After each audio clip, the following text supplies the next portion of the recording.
Madwan, Amadwa sent Madwa upon you in Jerusalem. Amadwa upon you out Jerusalem, stand and face Jerusalem. Ugh.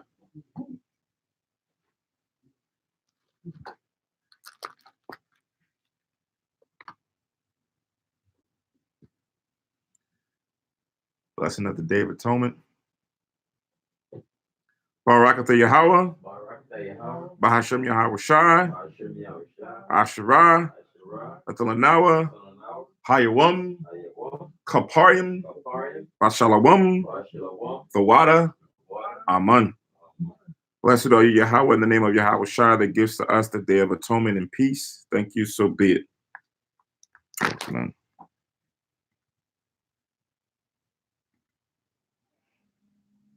Taha'ayim Ma'ad Asherayim Akkad, Psalms 121. Anya Harayim Ayanyam Ya O Haharim Ma'ayan Yabawa Shamayim Wa'arataza La'a Yanathan Lamawat Regalia Yala'a Yanawam Shashamarka Hana La'a Yanawam Wala'a Yashan Shashuama Yasharala Yahweh Shamaya Yahweh Tazalia I'll Yad Yam Ya Yawamam Hashemash La'a Hakaya Wayarat La'a Balayala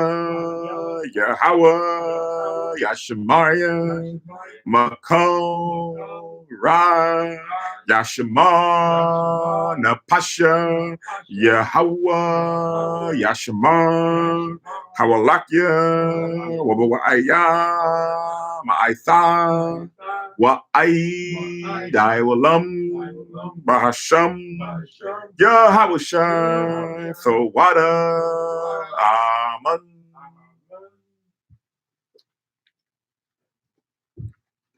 Psalm 121. I will lift up mine eyes unto the hills. From whence cometh my help?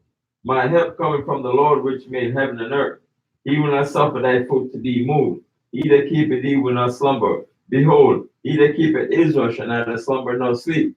The Lord is thy keeper. The Lord is thy shade upon thy right hand. The sun shall not smite thee by day, nor the moon by night. The Lord shall preserve thee from all evil. He shall preserve thy soul. The Lord shall preserve thy going out and thy coming in from this time forth and even forevermore. Amen. Amen. Shema Yasharella, hear, O Israel.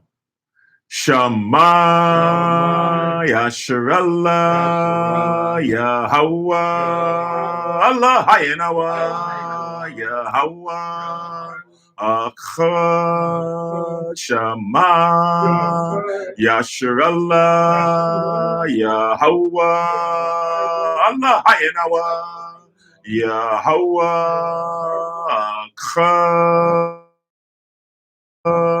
Shah Yasharallah Yahweh Allah Hayanawa Yahweh Achad. Deuteronomy 6:4.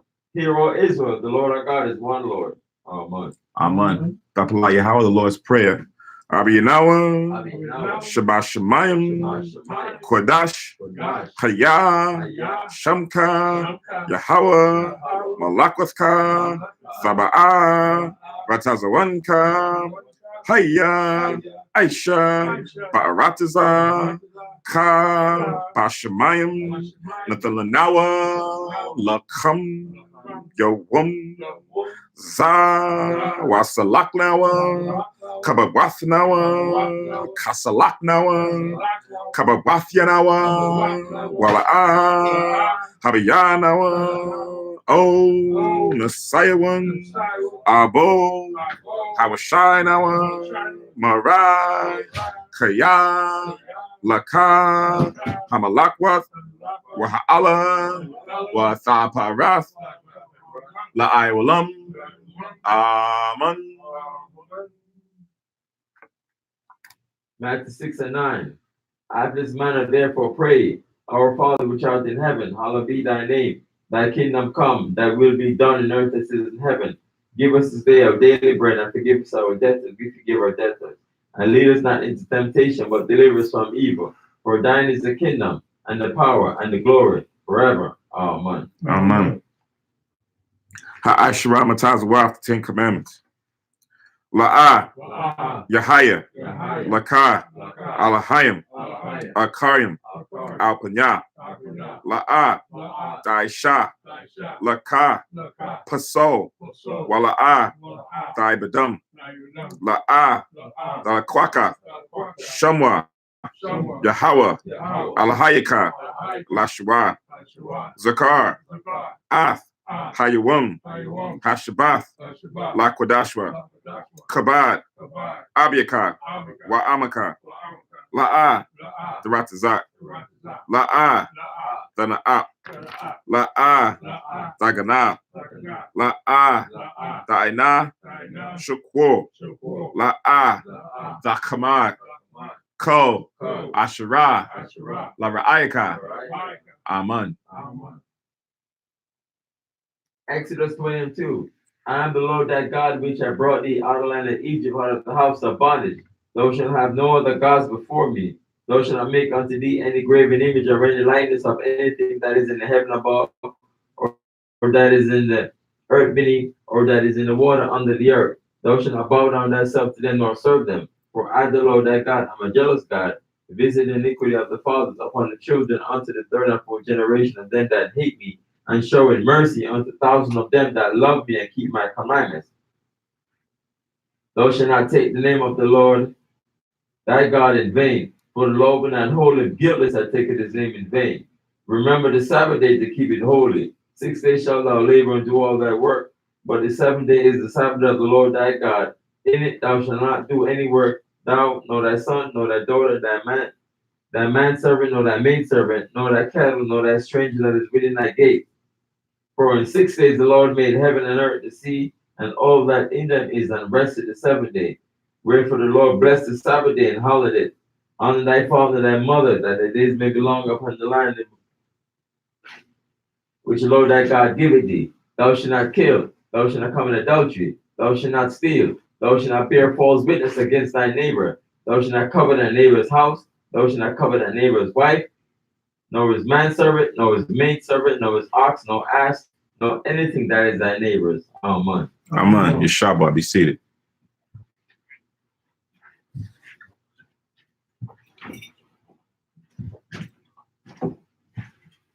What?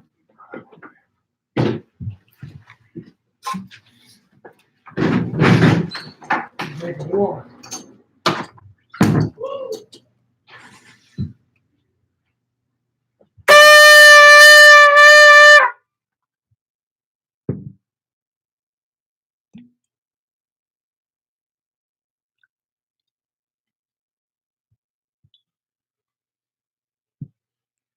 Barak the Yahweh, Ba'ashem Yahweh Shah, Asherah, Nathalanawa, Par Yahagabin, Thawada Amun, La Yahweh, Ba'ashem Yahweh Shah, Ath, Yasha, Allah.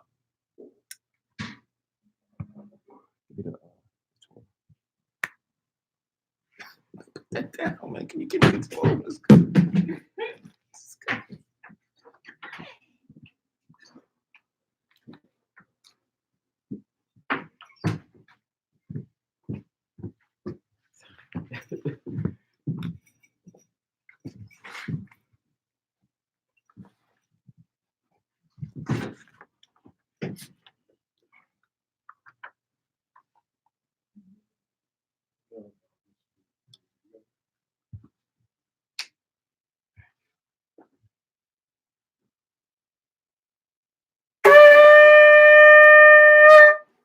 Hey, Madu, upon your Jerusalem, stand and face Jerusalem.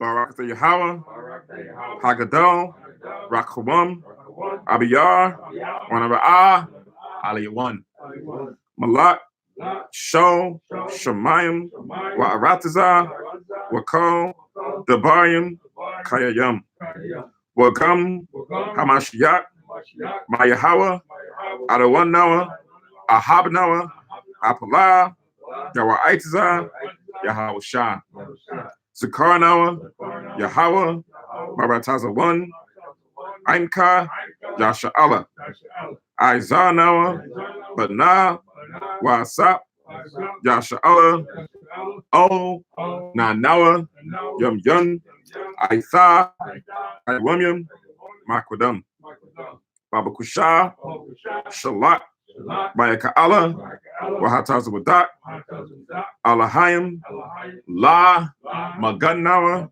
Rapanawa, Washamar, Alnawa, Ba'ikor, Shalat, Haroka, Sho, Yahawashai, Lanawa, Lalamanawa, Rabium, Kakama, Sabawana, Wada'ith, Sho, Dabarka, Bahasham, Yahawashai, Thawada, Some Yad, Waiwalam, Amun.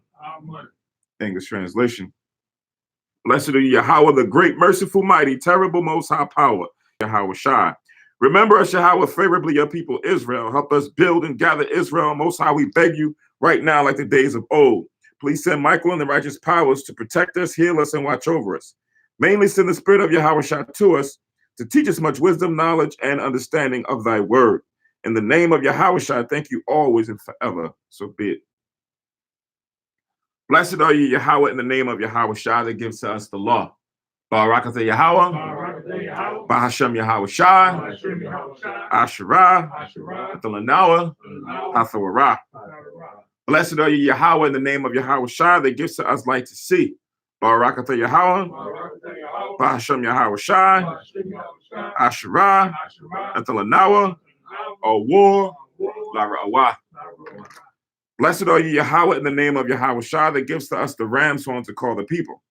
Barakatha Yahweh, Bahashem Yahweh Shai, Asherah, Athalanawa, Koran, Hayal, Lakwara, Ha'aim. Blessed are you, Yahweh, in the name of Yahweh Shai that gives to us the olive oil to anoint Israel. Barakatha Yahweh, Bahashem Yahweh Shai, Asherah, Athalanawa, Hasheman, Zayath, Lamashak, Yasha'Allah. Shabbat, be seated.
All right, Shalom, Yasha'Allah.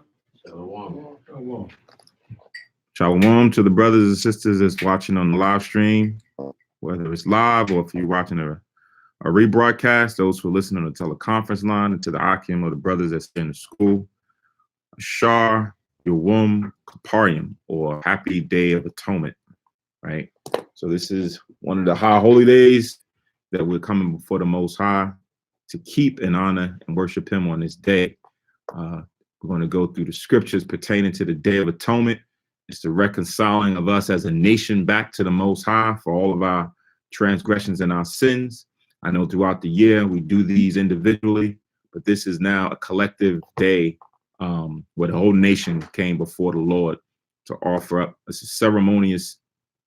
was a ceremonious thing that was done in the past in order to offer up an offering before the Lord for the sins of the nation, as well as the high priest to reconcile us back to the Most High. Right. So this is the day before the Most High to bring us back as one before the Lord.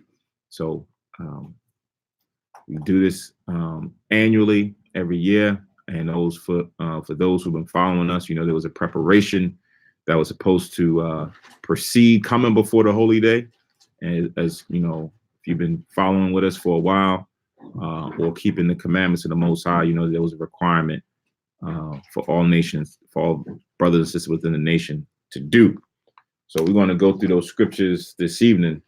But as always, this is Hayah Shalakanas, as far as for who we are, which is in the Hebrew, the congregation of Israel, or the gathering of Israel under the Most High and his Son, Jesus Christ, or Yahweh Shah in the Hebrew, where we're supposed to gather unto him according to his will, following after the law, statutes, and commandments found throughout the Old Testament, New Testament, as well as the hidden books known as the Apocrypha, where the Most High outlines the dietary laws, the moral and civil code of law, of ethic, as well as the ceremonial days, our holy days, solemn days, right? The days where we come before him and worship and separate ourselves from every other thing that's going on in our lives, as far as for work, pleasures, and things of that nature. So today, is that day where we try to separate ourselves from no work. On some scriptures, you'll see it talks about no servile work, but we don't want to even do any type of work at all if it's not necessary to be done on this day. We want to push that for another time. When we speak about Israel coming before the Lord, we know that those whose ancestors on their father's side, on their father's lineage or father's family tree, known as the Native American Indians and Hispanics, as well as the so-called Negroes that were scattered throughout the four corners of the globe, who was brought over here on cargo slave ships, right? As we know through the archaeology, geography, and the prophecies found in the Bible, history found throughout the Bible and the world, that denotes who the Most High's chosen people are, the lost sheep of the tribe, or the house of Israel, I should say, the lost sheep of the house of Israel. That's who we are. If you fit that description, if your ancestors fall within those trees on your father's side, this is for you, right? We know a lot of people who don't follow this, but through the Most High's grace, through Christ's grace, more and more eyes will be open to the truth as we continue on. All right. So again, this is Yom Kippur, or the Day of Atonement, the reconciliation of the nation to the Lord. So we're going to go through scriptures tonight to kind of bring us into that understanding and to bring us into the right spirit where we should be on this day. All right. So of course, we're going to start off what the Most High gives us. This is a commandment in Leviticus, the 23rd chapter. We're going to go to Leviticus 23 and 26.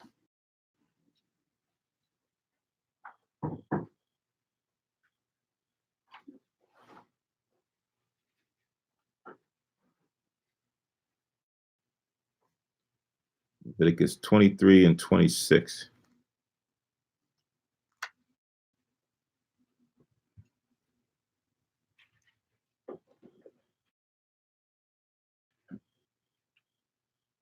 All right, so it reads, it says, and the Lord spake unto Moses, saying, also on the 10th day of the 7th month, there shall be a day of atonement. It shall be an holy convocation unto you. Ye shall afflict your souls and offer an offering made by fire unto Yahweh, or the Lord. Right. So as we mentioned last week when we was going through the memorial blowing of the trumpets, and we went into the new moon, and we talked about how the new moon or the months signify how we keep feast days, based on the moon.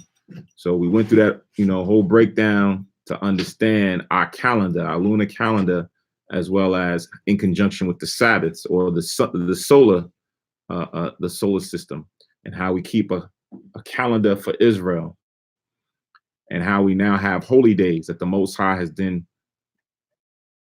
annotated throughout the commandments, especially the high holy days, on which ones we're supposed to keep at what point in time. So it says in the 7th month on the 10th day, because on the first day we kept the memorial blowing of the trumpets. Now we count 9 more days after that day was completed, and now we come to the 10th day, which we're in right now. And on that 10th day, the Lord said that is a day of atonement. Atonement is to be reconciled, or to be made one again, to be made whole again with the Most High. What separates us from the Most High? Sin, right? Sin is what separates us from the Most High. When we disobey his commandments or his ordinances, that now separates us, and we would go and bring an offering before the Most High, right? So according to the law, that's what we did individually. But now on this day, it's a whole collective. Well, now the Most High is now reconciling the whole nation. He wants the whole nation to come before him as one, right? Not individually, not this family, not that tribe, not that man, not that woman, but the whole nation is supposed to come before him on the 10th day of the 7th month. It says it's an holy convocation unto you, right? So what does that mean when it says it's a holy convocation, Gabar? A holy convocation. Right. The reason why I brought this, I asked you because we talked about this. You asked me a question about, it's supposed to be a festive occasion, right? And you was like, hey, can we go out there and go out to a club or a party or whatever the case may be? And I said, what? What was my answer? No, it's a holy convocation. Right. I said it's a holy convocation is why on the feast day, even though it's a festive occasion, we may have some, drinks and so forth and so on. Sometimes we'll play music and everything else, but going out to club, whatever, is forbidden. Why? Because it's a holy convocation, meaning what? It's a Sabbath. Okay, it's a Sabbath. What else? It's a holy day. It's a holy day. What else? What precludes me from going there? Because one would say, well, we doing that in here. We playing music. We got wine. We got, strong drinking things. We're having a good old time. We're telling stories, right? So what precludes me from doing that somewhere else? Because they're not doing that over in their club. Huh? They're not celebrating the high holy day. Right. They're not in the right spirit of the day, right? They're not in the right mind state of the day. They don't know the Most High. Holist, go to Tobit, 2nd chapter. Go to the book of Tobit, 2nd chapter.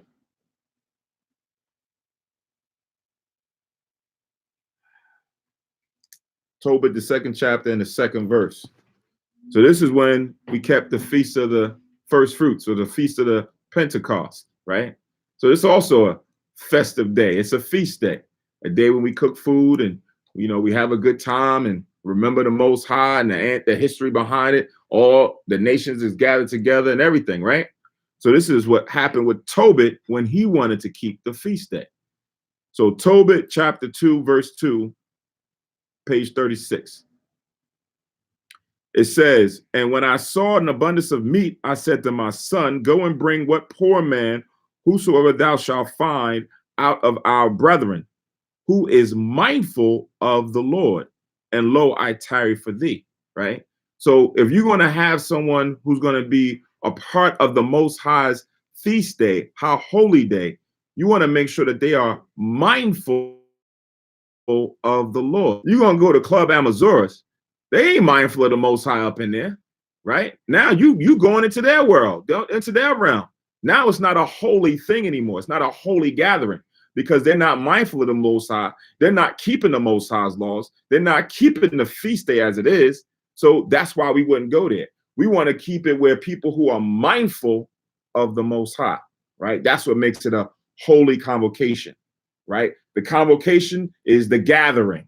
The holy is according to the Most High's word, right? You have to adhere to those commandments of being unclean and clean, right? You have to understand that, right? Because if someone was unclean, they wouldn't be here, or they shouldn't be here, right? You in Club Amazons, you don't know what's going on in there. You got people making themselves unclean up in there, right? So that's why we wouldn't want to associate or do any of those things outside of the holy gathering, right? So now let's go back to Leviticus 23. 23 and 27, I'll read it again. Also on the 10th day of the 7th month, there shall be a day of atonement. It shall be an holy convocation unto you, and ye shall afflict your souls and offer an offering made by fire unto the Lord. So it says, and ye shall afflict your souls, meaning what? Zakar, how do you afflict your soul when it my point of view, I will come to the Lord. Huh? I will stay with the Lord. You would stay with the Lord? Afflict my soul, that means bring pain to me, anger, sin, sorrow, enough.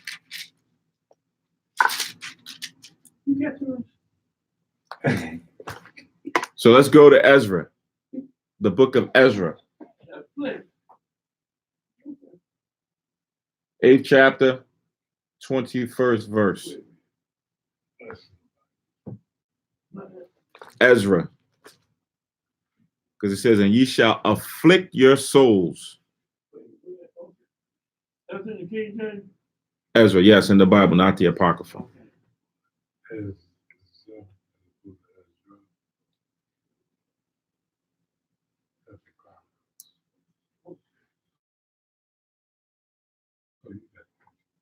Ezra what? Ezra 8:21. Zakar, when you find that, you read that, Bible Shah. 8:21? 8:21.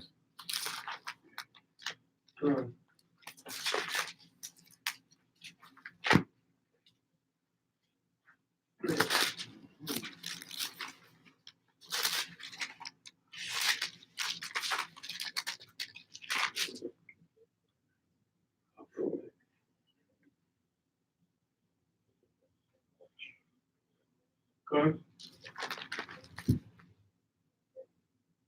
Then I proclaim a fast. Can you read? You gotta speak up, because we got people on the.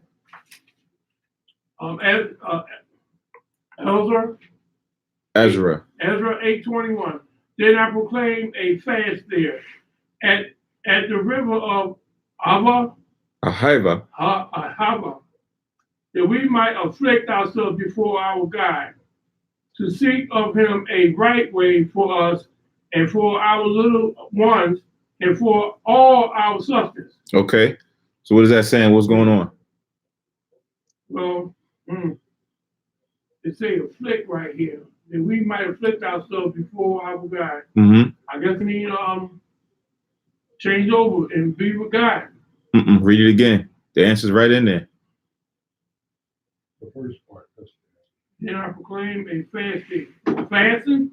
Right. It says, then I proclaimed a fast at the river of Ahava, that we might afflict our souls before our God. So the way in which you were going to afflict your souls before your God was to fast. That's what it says, a fast. The fast is now how we afflict our soul before the Most High.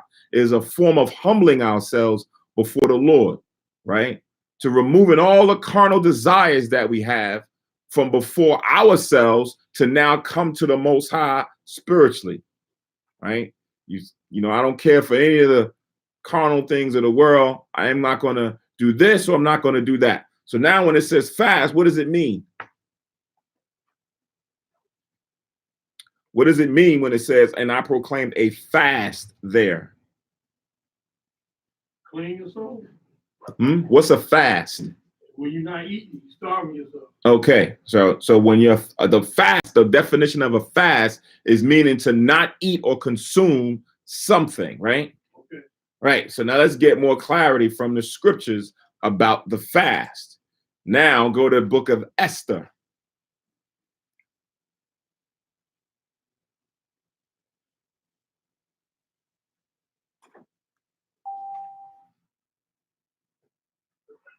the book of Esther, chapter 4.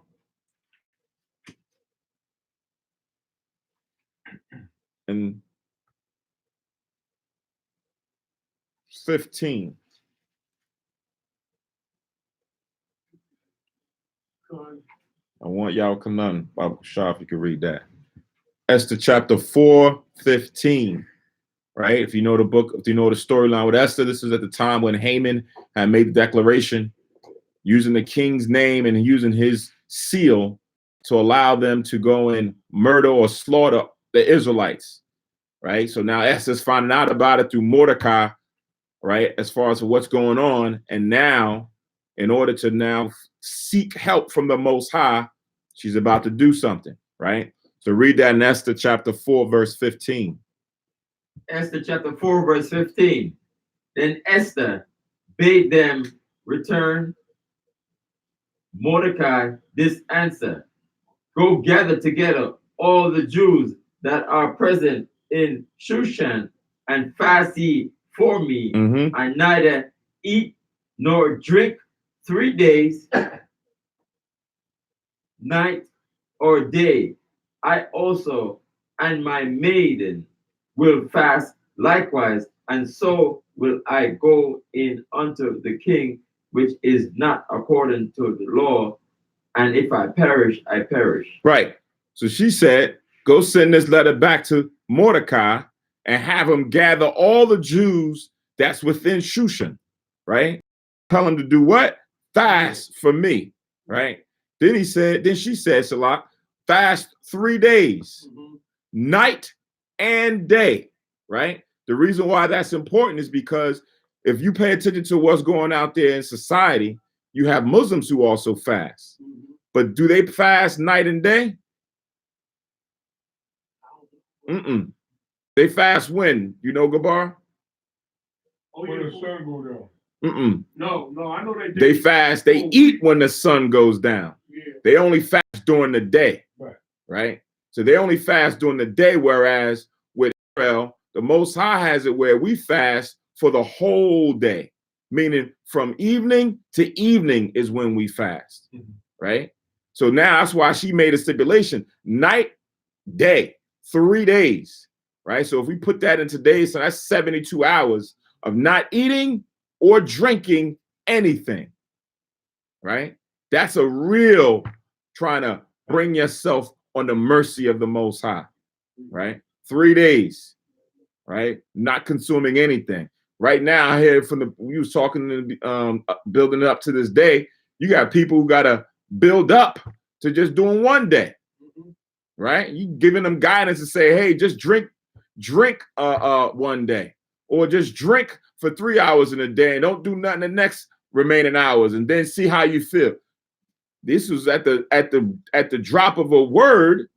Esther is saying 3 days, right? If something went down within a week and somebody came and said, you know what, collectively as a nation, we're going to fast 3 days, right? We're in dire straits right now. We're going to fast 3 days. You don't want no weak links in this, right? Here we are collectively fasting for 3 days, and then you got, a few over here that's talking about they breaking down because they can't contain. They over here eating cake and drinking this and doing that, right? Jam the whole nation up, right? But this is something when you now trying to throw yourself on the mercy or asking for help from the Lord or asking forgiveness from the Most High, this is what you do. You fast. That's a form, that's the custom of Israel, afflicting their souls before the Most High. So that's Esther chapter 4, verse 15 and 16. Let's continue on. Let's go to the book of Psalms.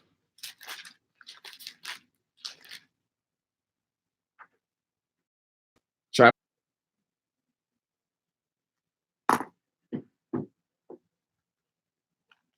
and verse 10.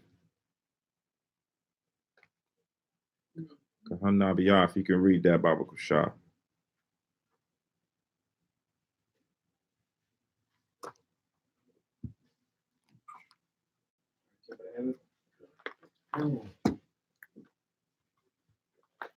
Psalm 69 and 10. When I wept and chastened my soul with fasting, that was to my reproach. Right.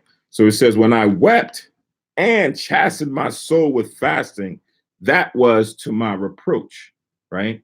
So here it again, the chastening in order to now gain favor was fasting. Right. So again, this is something that's common with Israel. Now, does it always have to be associated with Day of Atonement? No. Does it always have to be associated when a nation is about to be destroyed? No. Right? Go to Tobit, 12th chapter. Tobit, the 12th chapter.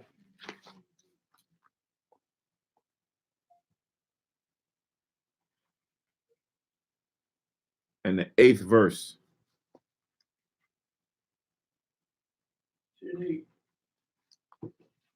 12th chapter, 8th verse.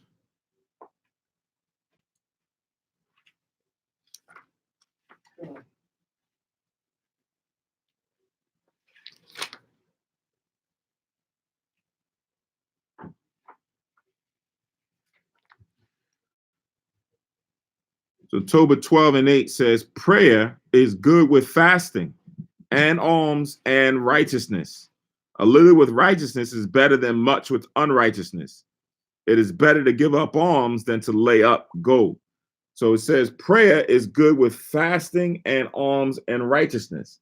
So sometimes going through your own individual things, where there may be something that you're trying to attain, right? Something that you're trying to acquire, and it's not so easily accessible, or you're having problems trying to get there, and you're praying to the Most High, right? You're praying on your normal daily prayers.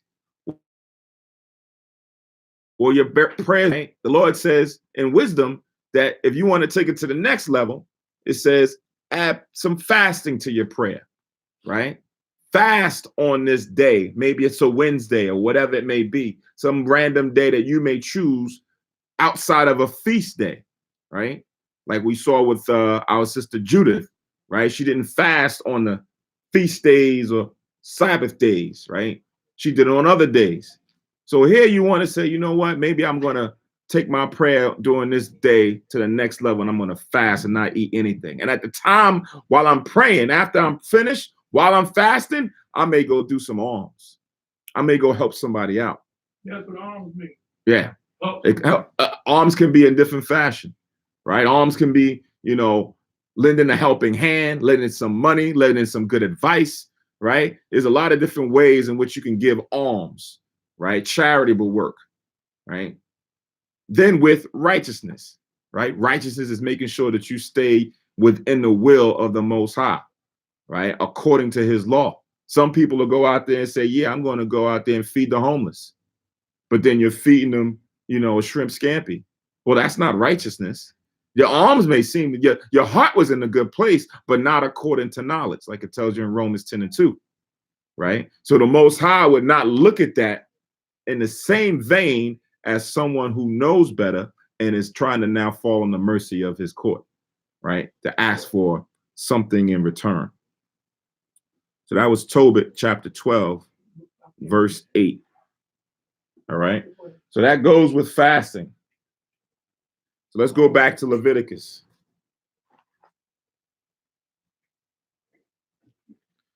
Leviticus chapter 23. And I'm going to read 28.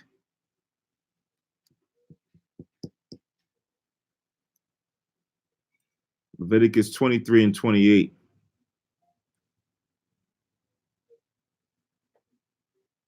And it reads, it says, and ye shall do no work in that same day, for it is a day of atonement, to make an atonement for you before the Lord your power, right? So it says, you shall do no work in that day. It says no work, so you don't need to do anything at all, right? This isn't a day to clean, the kitchen, to clean the back deck, clean my car. No, that we can wait for another day, let alone going and doing laborious work, right? So sometimes now when we go into these last days, and I use Patak, for instance, when he was here the other day, and we're talking about the keeping of the holy days and how we're supposed to keep it according to the rite or the ordinance that's written in it. So now it says we're supposed to fast, and we're supposed to afflict our souls and do no work. So you'll have some people who will say, well, I'm on medication, right? I take daily medication. When I take my pills, right, I have to drink a little bit of water or something to go down, let the pill go down, right? Now, each person knows their own situation, their circumstance, right? Is it a dire situation if you miss a day, right? Is it like it's going to cause you to fall into the hospital, right? What happens if you double up on one day, right? And say, check with your doctor and say, I may not have an opportunity to get there. Is it going to be any effects if I double up on this day and not take it that day because I'm doing something spiritual? I'm keeping the fast. I want to consume nothing. And your doctor say, you know what? That may not be a problem. If you do it that way, you on this medication, you'll be all right. If you now take it the next time. So it's same thing when you now look at grace in a sense where someone who says, you know what? No, if I miss this day, I'm like on a day by day situation. It could cause me to end up back in the hospital, right? So there may be mercy that you will have to pray on to the Most High to say, pardon me for needing to take this pill or needing to do this work, right? Because somebody may be required to go to work tomorrow, right? If you are new, right? If you are a new person and you, as far as for your work, and they said you're on a work schedule and you couldn't get off, right? Or if you tried to get off, they say, well, we may just have to find somebody else, right? Each individual knows their situation and they know their heart involved, whether it's, I tried and I couldn't get out, or I'm gonna go all out. If they're gonna fire me, then fire me, right? It depends on your situation. It depends on your faith, right? For those of us who've been in it for a while, we know or should know the high holy days before they even come up. Certain days you should go say, if they give you a week vacation, you should say, this day I definitely want to get off. I'm taking off that day on my calendar as my own personal day, PTO, vacation day, whatever they want to call it, so that you be able to fulfill the ordinance as is written here, where you don't do any work and you have a time to set aside so that we collectively as a nation can reconcile back to the Most High and be one with the Most High. It's almost like what we used to do years ago when we said, you know what, we're going to fast as a school, right? We used to have it where we fasted for 7 Sabbaths or whatever as a school. And we said, hey, let everybody know if something's going on, and we picked the right Sabbaths in a row to do it, right? That was a collective thing that we wanted to be done as a school, as a group, as a body, to make it more impactful. So now when we do it as a nation, that's what the Most High is looking at, for us to come together as a nation, as one group. Right now, we know we're not one group. We're less than half. We're less than probably a quarter probably right now, right? Trying to still build up to the 1/3. So we know we're not the fullness of it, but the remnant, the Most High is looking for the remnant to come before him and at least keep this in the right spirit. Now, we know that there's going to be some schools who may say they're keeping it 2 days from now or 1 day from now, long as they're keeping it, right, with the rehearsal in mind to worship the Most High on his day in the right spirit. What remnant means, sir? Remnant is like the elect or the last, right? The special group that was left behind, the choice of the group, that remnant. It's like you got a bowl and there's a remnant of some food sitting in there. It's what's left in the corner, what's left in the bowl, right? That's the choice of the group that the Most High is looking for. Select few, right? So now let's going back to Leviticus.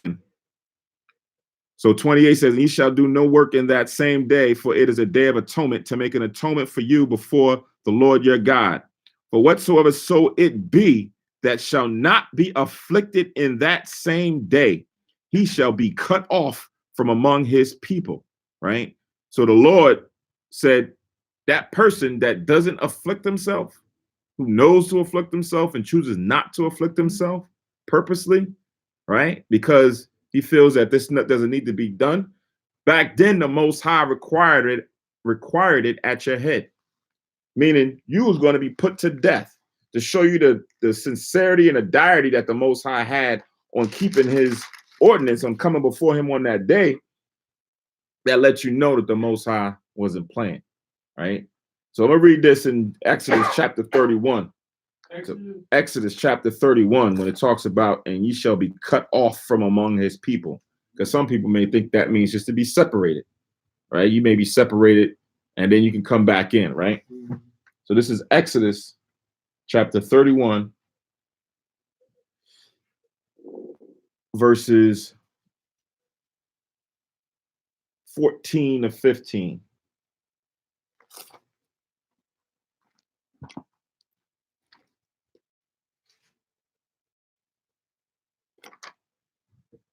Exodus chapter 31, verses 14 to 15. Y'all can, if you could read that about Sean.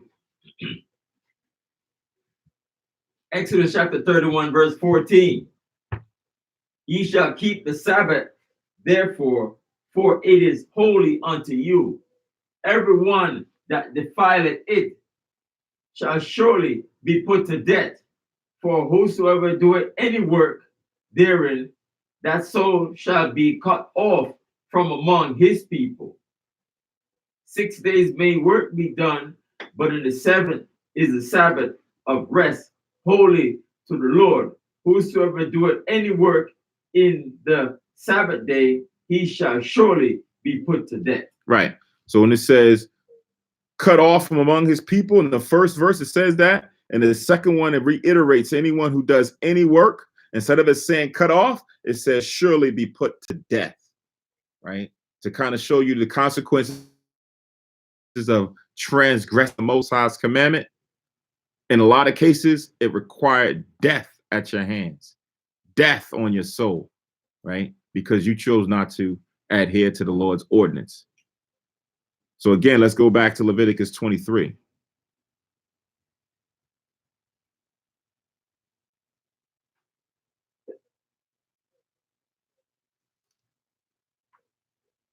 So we have verse 30 now. And it says, on whatsoever so it be that doeth any work in that same day, the same soul will I destroy from among his people. Right. So you recall, like when you read in the scriptures about the Most High telling, when the Sabbath day was instituted, and he went and found those men gathering sticks on the Sabbath day, and he went and killed and stoned those men. Right. So the Lord keeps reminders throughout the scriptures, and he's sending it already again here twice back to back, as far as for now needing to have to cut off or destroy or kill anybody who does any work in that day, or anybody who doesn't afflict themselves in that day, right? Got to be in the right frame of mind, right, on this day. So it says, ye shall do no manner of work. It shall be a statute forever throughout your generations and all your dwellings, right? So wherever we are as a nation, it says throughout your generations, right? This was thousands and thousands of years ago when the Most High gave this law to Moses to give to the children of Israel. We still are the children of Israel.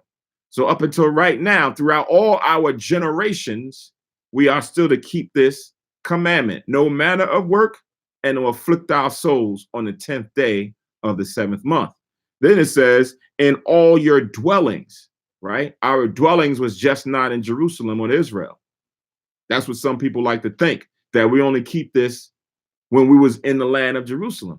But throughout all our generations and all our dwellings would have to carry over to any captivity, whether it was the Babylonian captivity, the Persian, the Medes captivity, the Greeks captivity, the Romans captivity, so on and so on. Wherever we was at in our dwellings, we have to remember the Day of Atonement, We have to remember to fast, and we have to remember to exclude ourselves from all laborious activities, right? It does not involve the keeping of this day.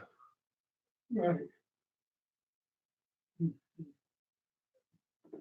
So it says again, verse 32, reading on, it shall be unto you a Sabbath of rest, right? So it's a day of rest, just like a regular seventh day Sabbath, right?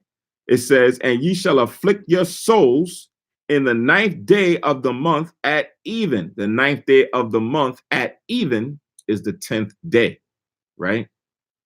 It says from even unto evening, or from evening to evening. So when the sun set here in the Northeast region, specifically in Philly, it was around 6:34, 6:33, somewhere around there. That's when the evening came in. So now tomorrow evening, at that point when it hits 6:30, 6:33, 6:34 again, that's when we will finish keeping the Day of Atonement. When the sun sets, that's it. We don't have to fast. If you choose to continue to fast, that's on you, right? That's your choice. But according to the commandment, from right now, 2 hours or 3 hours ago, however long that was, until that point tomorrow, it's a fast, right? It's no work, right? It's now reconciling ourselves to the Most High, right? Oh, let's go to 1 John.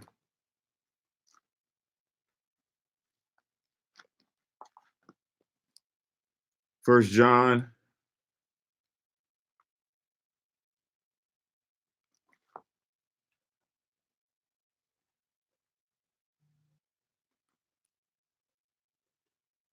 First John, the 2nd chapter.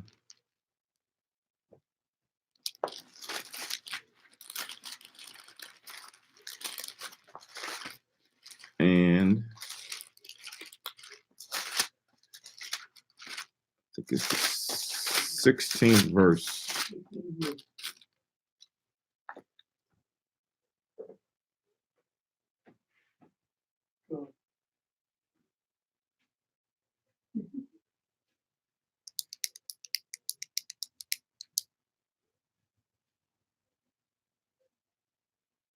First John chapter 2, verse 16.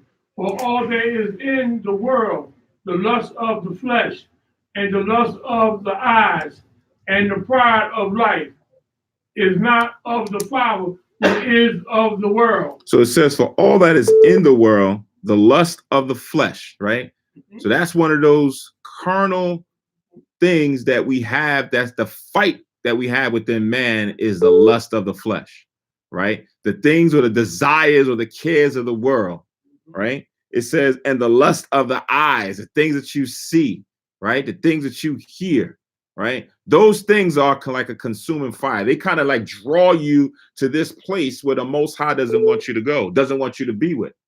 So that's that battle when you're dealing with the feast days, when you're dealing with a day like this and you're trying to fast and draw yourself closer, that you want to remove yourself from the lust of the flesh and the lust of the world, because that's not of the Father, that's not of the Most High, right? We're in the world, but we're not of the world. That's the battle that we have when we keep these days, to separate ourselves from those things, right? To separate ourselves from those individuals, to be able to now fully keep this or be ingrained in this 100%.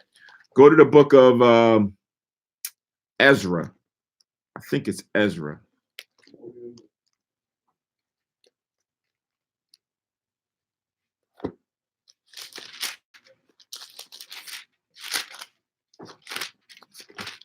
It's either Ezra or Nehemiah.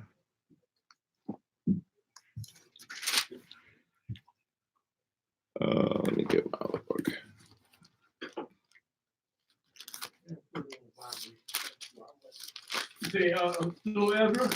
Give me 1 second. Let me just make sure. Where was that? I think it's Nehemiah, where they all came.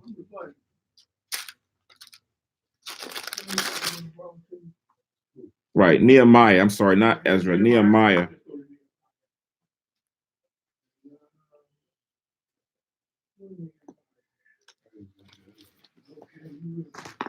Let me see if it's in here when I want. Okay, hold on.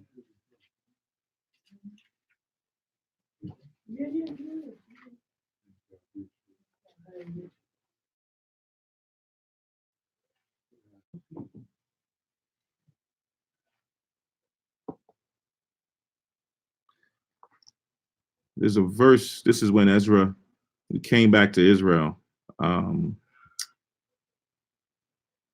And it talks about we separated ourselves from the people.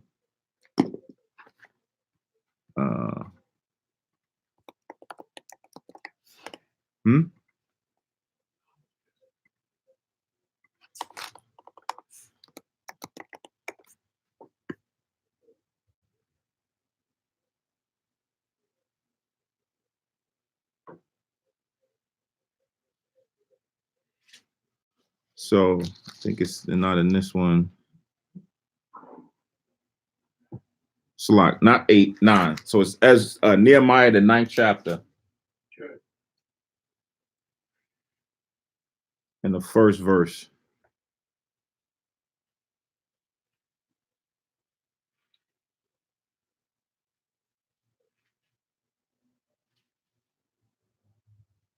So Nehemiah 9 and 1, it says, now in the 24th day of this month, the children of Israel were assembled with fasting and with sackcloths and with earth upon them.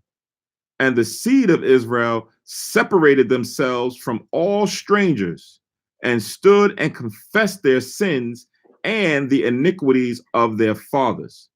Right?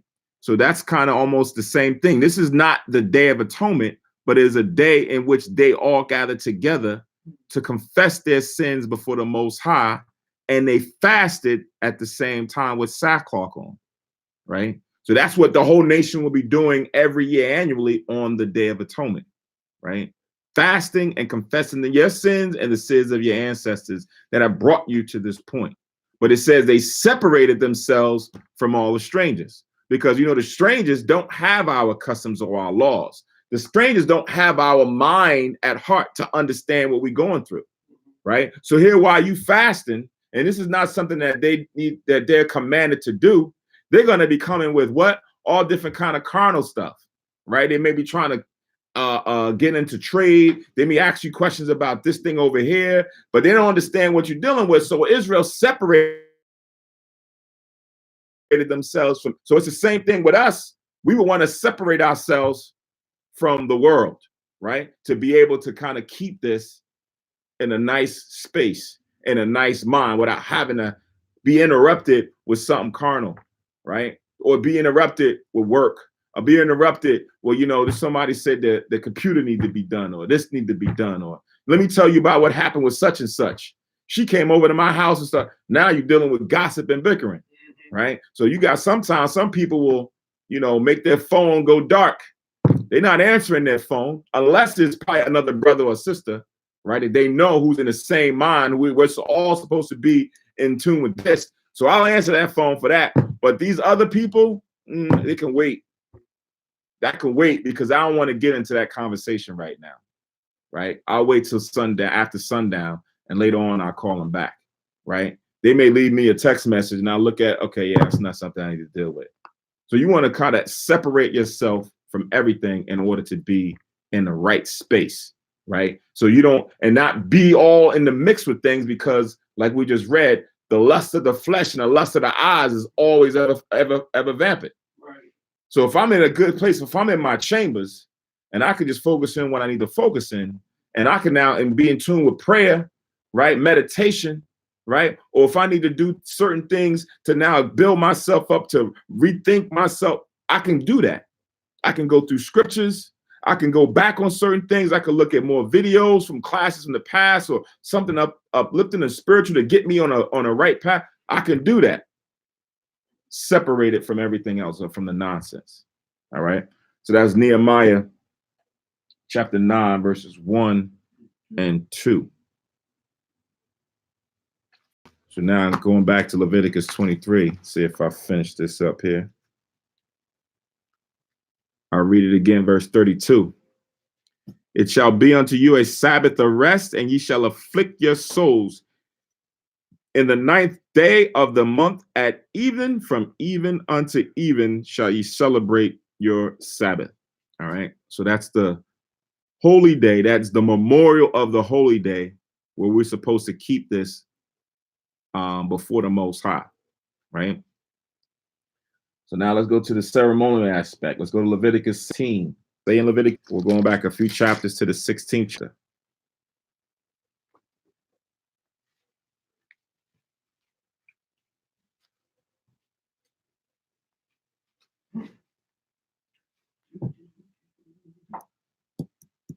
(16 and 2).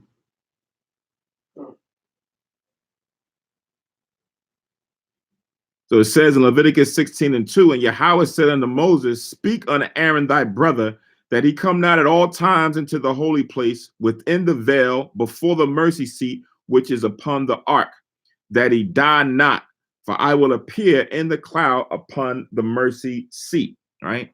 So the Most High's commandment to Moses was to give it to Aaron, Aaron being the high priest, that he don't haphazardly just come into the holy place within the tabernacle. So you had an area within the tabernacle that the priest came in, but then there's another place known as the holiest of holies, or behind the veil. He just can't come in at all times, go behind that veil, because if he do, he's going to be liable to be put to death, right? So now this is an ordinance that's just specific for the priests, right? For the high priest, right? This is when we talk about how many laws in the Bible. And it's like 600 and something. People are like, oh man, it's 600 something law. There's certain laws that's only for certain individuals. This is only for the high priest. This doesn't attain or pertain to anybody else. So if you was a high priest, this now required for you. If you wasn't a high priest, your behind shouldn't be in there anyway, right? Because you're not a priest to be in the tabernacle, right? So it says again, and the Lord said unto Moses, speak unto Aaron thy brother, that he come not at all times into the holy place within the veil before the mercy seat, which is upon the ark, that he die not, for I will appear in the cloud upon the mercy seat, right? So this is where the Most High will have the angel come and present himself above the mercy seat between the two cherubims, right? And then speak to the high priest, right? And when the high priest came, there had to be incense burning, right? This was done at one point throughout the year, which we're reading right now, or about to get into reading, which is going to be done on the Day of Atonement, right? It says, thus shall Aaron come into the holy place with a young bullock for a sin offering and a ram for a burnt offering. So now when he was supposed to come on this day, he's supposed to come with these two offerings, one for a burnt offering, one for a sin offering, right? So this is the instruction that's being given to Moses that now is going to be foretold or told to Aaron on how he's supposed to proceed with this ordinance. Verse 4, he shall put on the holy linen coat, and he shall have the linen breeches upon his flesh, and shall be girded with a linen girdle, and with the linen mitre or mitre shall he be attired. These are the holy garments. Therefore shall he wash his flesh in water, and so put them on. So as he's now going into the temple, he now is being told that he has to put on the holy garments before he can go into the holiest of holies. And before he does that, he got to wash himself, right? This is where, when you look at baptism and why the water was so symbolic, because water was always a part of Israel as a custom in order to cleanse yourself. Right now, the water physically doesn't spiritually cleanse you of your sins or your evils or your wickedness, but it was something that now was used as something that we knew we use water to clean everything else. So now it's almost like we're cleansing ourselves. But the Bible itself, the commandments, is what cleanses your spirit, right? The instruction or following the instructions is what cleanses your spirit, right? That's like when somebody, who was in the streets before, now he's getting himself out of the streets. He has to go learn something different. He has to go relearn himself again and put all that other stuff away and now go and find a trade. Or now he gives himself over to God. Or now he's a lawyer, or whatever that may be, because he's now got new information to shape his mind away from what he knew before. Does he totally forget it? No, but he's not following that act anymore. and now he's following a new path. For us, it's keeping the commandments of the Most High, right? So again, it says, he shall put on the holy linen coat, and he shall have the linen breeches upon his flesh, and shall be girded with the linen girdle, and with the linen mitre shall he be attired. These are holy garments. Therefore shall he wash his flesh in water, and so put them on. And he shall take of the congregation of the children of Israel 2 kids of the goats for a sin offering, and 1 ram for a burnt offering. So now he took the 2 offerings for himself, and now he's bringing these 3 for the nation of Israel, right? 2 goats and a ram for a bullock, right? It says, verse 6, and Aaron shall offer his bullock of the sin offering, which is for himself, and make an atonement for himself and for his house, right? So now Aaron is making the atonement first for himself and for his household, right? It's like when you read in the scriptures, it talks about when a priest's daughter goes and gets married, she can't eat of the holy things anymore, because when you're in that household, it's like you're privileged, right? You're privileged to partake of the things that the Most High has consecrated or dedicated for the high priest. So everyone that's in that household, he's making an atonement for them, not anyone else, those of his immediate family, right?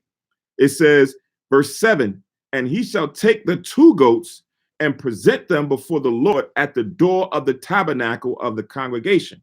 So these 2 goats are the 2 goats that was for the nation of Israel, that now are going to be presented at the door of the tabernacle before the Lord. It says, and Aaron shall cast lot the 2 goats, 1 lot for the Lord and the other lot for the scapegoat, right? So this kind of going into like what we did for Purim. Remember, Purim was dealing with lot or pur, right? So now you're casting lots over these 2 goats to determine which one was going to be for the Lord and which one was going to be for the scapegoat, right? Where you now put all the, responsibility, you lay all of the sin on top of this scapegoat, right? It's like when the world, somebody says somebody got to be the fall guy. Who's going to be the scapegoat, right? Verse 9, it says, and Aaron shall bring the goat upon which the Lord's lot fell and offer him for a sin offering.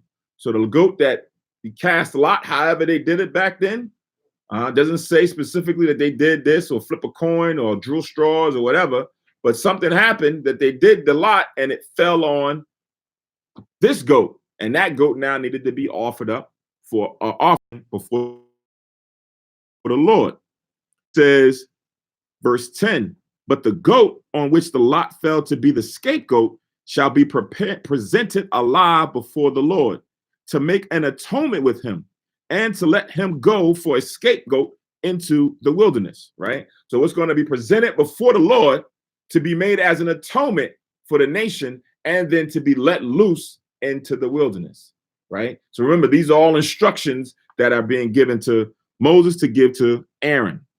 Verse 11, and Aaron shall bring the bullock of the sin offering, which is for himself, and shall make an atonement for himself and for his house, and shall kill the bullock of the sin offering, which is for himself. And he shall take a censer full of burning coals of fire from off the altar before the Lord, and his hands full of sweet incense, beaten small, and bring it within the veil, right? So now, as he's now proceeding to go and offer these offerings, he now is going to go off the altar, take the coals, take the incense, and now he's going to go into the veil. And of course, one can guess what the next thing is. He's going to have to go and burn the incense within the veil, right? Verse 13, and he shall put the incense upon the fire before the Lord, that the cloud of the incense may cover the mercy seat that is upon the testimony, that he die not, right? Because this was something that the Most High had told him, that he was going to present himself before the mercy seat. Go to Exodus 25. This was done or foretold when the Most High gave instructions on creating the tabernacle, right? And creating the Ark of the Covenant. Say that again. Exodus 25. 25.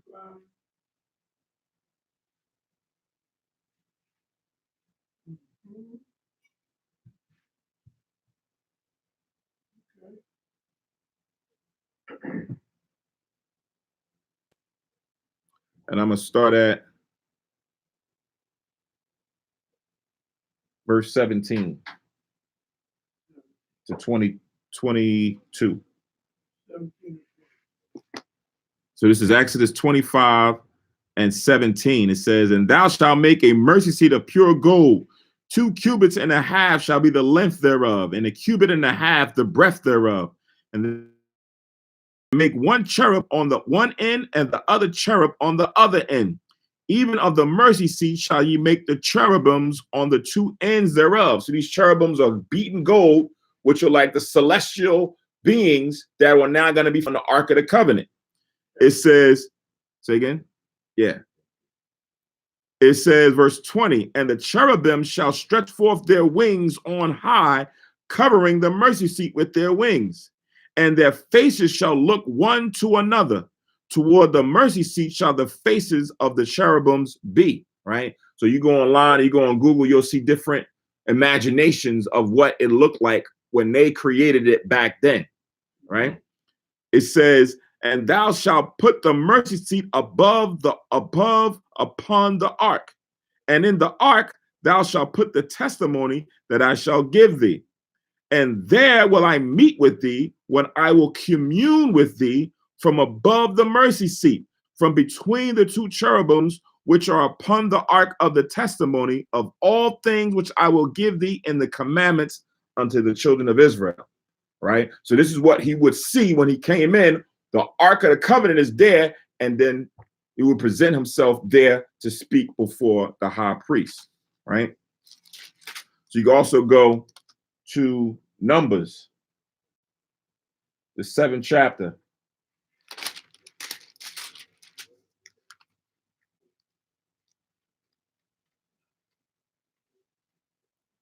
The book of Numbers, the 7th chapter.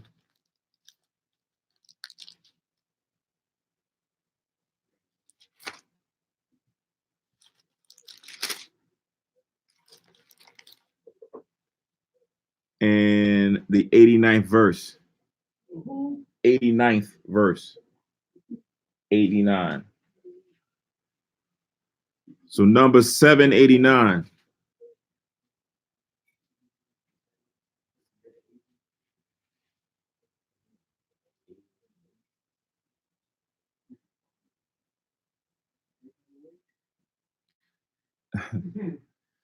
So it says, and when Moses was gone into the tabernacle of the congregation to speak with him,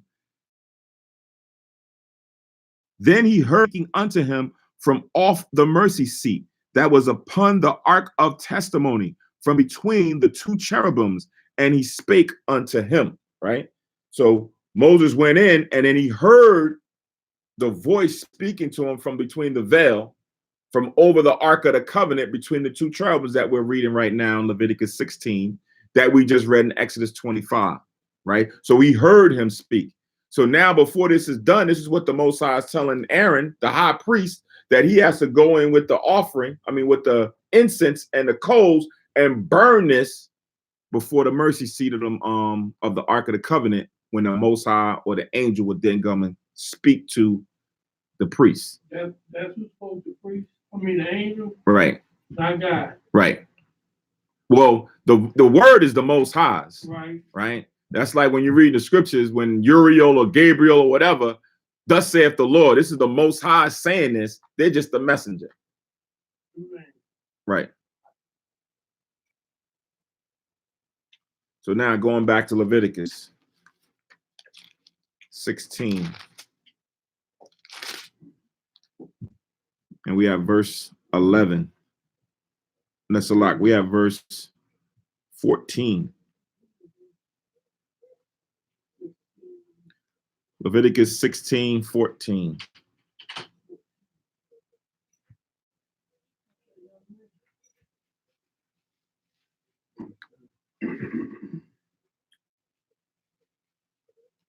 So it says, pardon me, it says, and he shall take of the blood of the bullock and sprinkle it with his finger upon the mercy seat eastward, And before the mercy seat shall he sprinkle of the blood with his finger 7 times, right? So the blood that was going to be from the bullock that was offered needed to be sprinkled 7 times eastward before the mercy seat. Then, verse 15, shall he kill the goat of the sin offering that is for the people, right? So one was for himself and his household. Now he has to do one for the congregation of Israel, or the nation. That is for the people, and bring his blood within the veil, and do with that blood as he did with the blood of the bullock, and sprinkle it upon the mercy seat and before the mercy seat. And before the mercy seat, he would take that blood and do the same thing that he now did with his offering before the Lord. Verse 16, and he shall make an atonement for the holy place because of the uncleanness of the children of Israel, and because of their transgressions in all their sins. And so shall he do for the tabernacle of the congregation that remaineth among them in the midst of their uncleanness, right?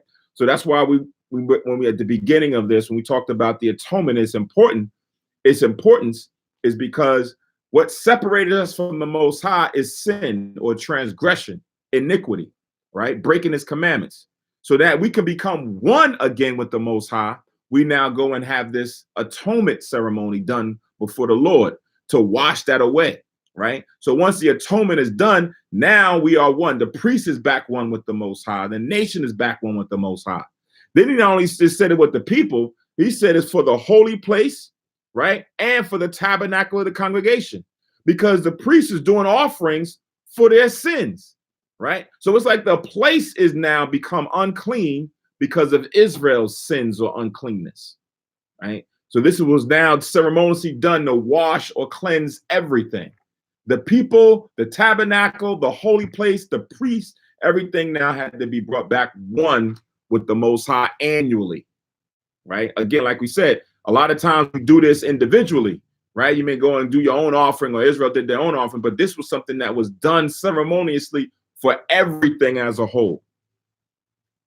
Verse 17, and there shall be no man in the tabernacle of the congregation when he goeth in to make an atonement in the holy place, until he come out and have made an atonement for himself and for his household and for all the congregation of Israel, right? So no other priest or no other persons could be in that area until the high priest Aaron or any other ones that came after him in his lineage finished what they needed to do, right? So nobody's coming in there, checking in there and saying, oh, I forgot to go and do this, or no, that had to wait, right? So again, remember, the Lord is about obedience. You had a man tiptoeing himself up in there. Yes, indeed. He be made a new atonement on that day, a new offering on that day, right? So it's always about following instruction, adhering to the rules, right? You break it, you die, right? It's like a Moab, you break it, you pay. You break it, you buy. You break it, you die in this case. Right. Verse 18, it says, and he shall go out unto the altar that is before the Lord and make an atonement for it, and shall take of the blood of the bullock and of the blood of the goat and put it upon the horns of the altar round about. So we talk about the holies of holies. We talk about the tabernacle congregation. Now he's going to the altar, and now he has to make an atonement for the altar, right? Everything is being made whole or made cleansed or made atoned for because of the sins of the people, right? Now keep in mind, it mentions the sins of the people, but also the sins of who? The high priest, Aaron. He's not without sin, right? He had to get atoned for as well, him being a high priest, right?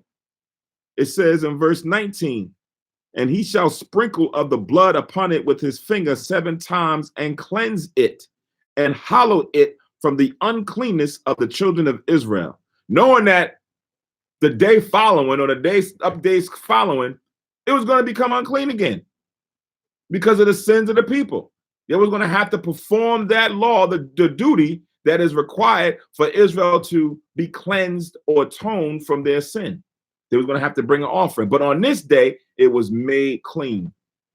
Verse 20, and when he have made an end of reconciling the holy place, and the tabernacle of the congregation, and the altar, he shall bring the live goat. So after he's done all of that, remember, we still got that scapegoat that the lot fell upon, right? It's still waiting in the wing.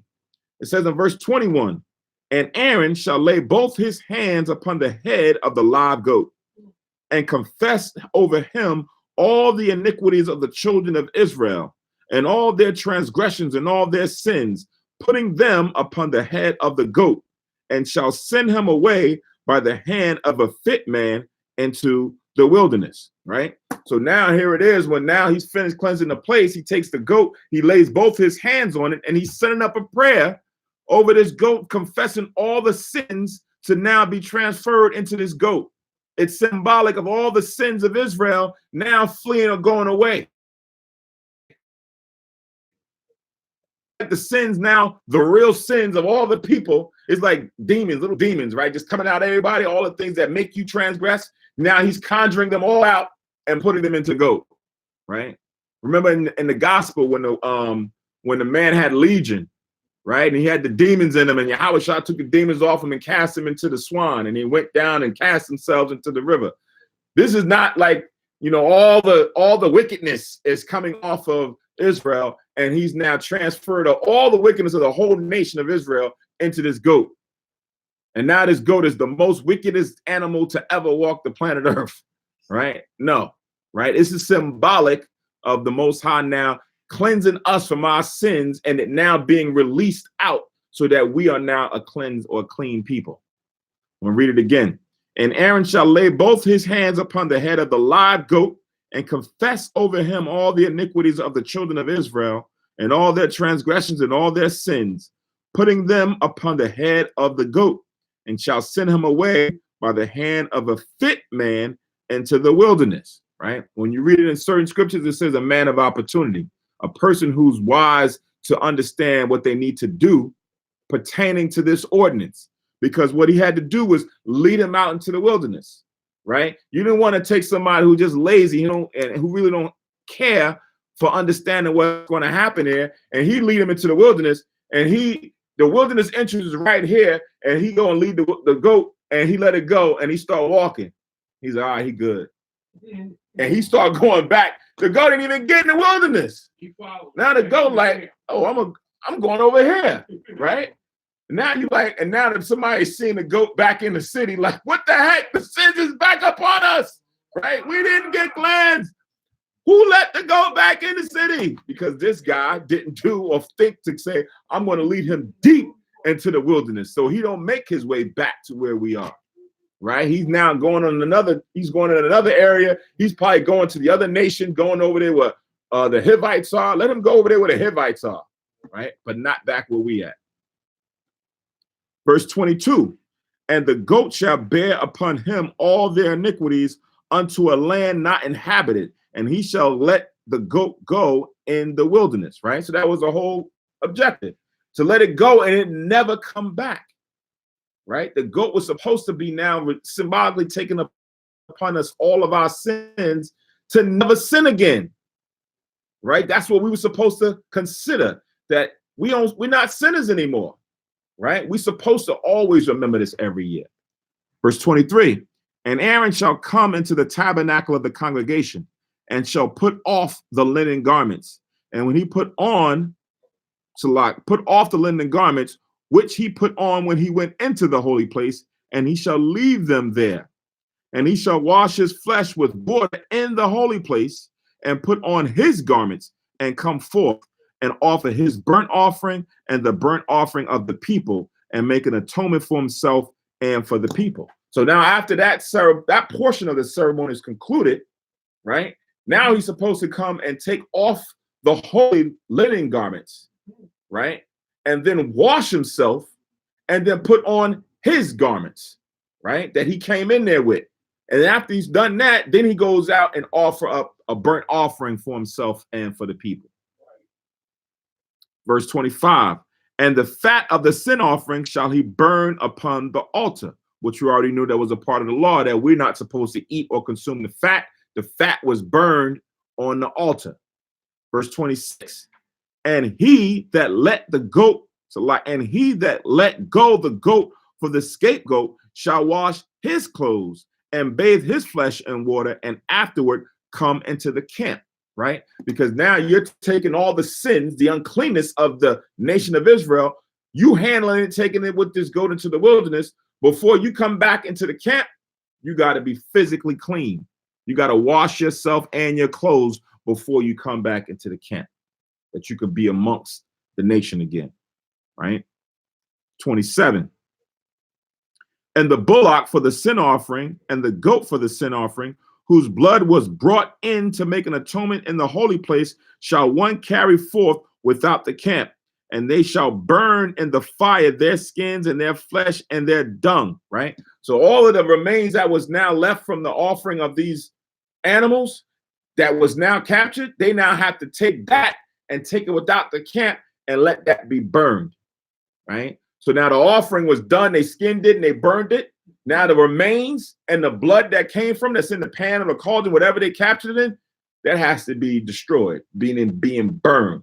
It wasn't just going to be left somewhere. They had to go burn the whole. It says, verse 29. So like verse 28. It says, and he that burned them shall wash his clothes and bathe his flesh in water, and afterward he shall come into the camp. So you got one that's taking the goat out and one that's taking the remains of the offerings out, right? To burn, one to be let go and the other to burn. Both those two individuals have to now cleanse themselves before they come back, wash themselves, their clothes, and then come back in. Verse 29. And this shall be a statute forever unto you, that in the 7th month, on the 10th day of the 7th month, ye shall afflict your souls and do no work at all, whether it be one of your own country or a stranger that sojourner among you. For on that day shall the priest make an atonement for you to cleanse you, that ye may be clean from all your sins before the Lord. Right? So that's how we know what we were reading from, starting from the Leviticus 16:2 up until now. All of that had to pertain to the Day of Atonement, because the Lord is now going back to that 10th day of us afflicting our souls and now making this ordinance fulfilled on that day. Then they did a lot of sacrificing back then that time. Con. Yeah. That's Right. why they always had big crowds of sheep and lambs.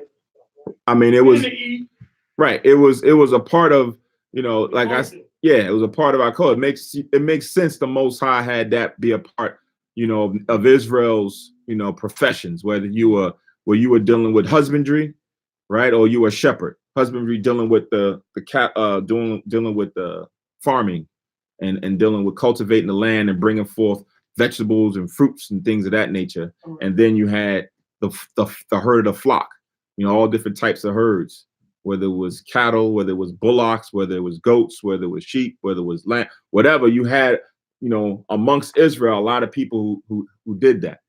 I find a lot of Benjamin, from my travels and my associations, there's always people from like the islands who always are the ones within Israel who are always dealing with cattle, goats, and things. I have a friend of mine that's down in Texas, even Trinidad, and I went down there one time, and he's like, yeah, he went and got a lot, and he's raising goats, right? Because when you go, as we was talking on the Sabbath day, and you go down to the islands, you see some of them just roaming all around, just free and everything else, and you got some who actually, herd them, right? They keep them up, but that's not something that Judah does as much as you see Benjamin and them doing, right? But it was a part of our nation. Right. Not to say that Judah doesn't do it, but that was a part of our nation when you're reading the scriptures, right? And that's why even in the parables, Yahushua and the Most High has that, even a part of the parables about the shepherd, right? And the flock, right? And how we are almost in line with that. So the same way in how we seen, that become something that we were akin to doing, you would understand it better in the spirit. Right now, we're in America. Most of us are not shepherds and dealing with husbandry, but it's still in our spirit. So when the Most High wants us to be revealed to us as the scene, it's going to come to our remembrance again, right? We'll remember, and it makes sense to us through the spirit.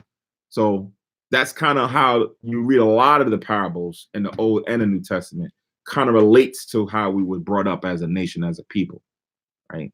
But yes, we did a lot of sacrificing back then. So now back to 31. It shall be a Sabbath of rest unto you, and ye shall afflict your souls by a statute forever.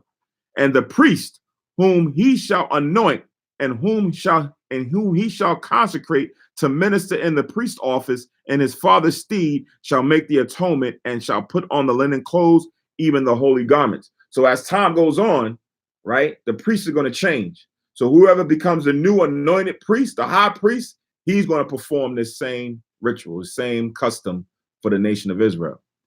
Verse 33, and he shall make an atonement for the holy sanctuary, and he shall make an atonement for the tabernacle of the congregation, and for the altar, and he shall make an atonement for the priests, and for all the people of the congregation.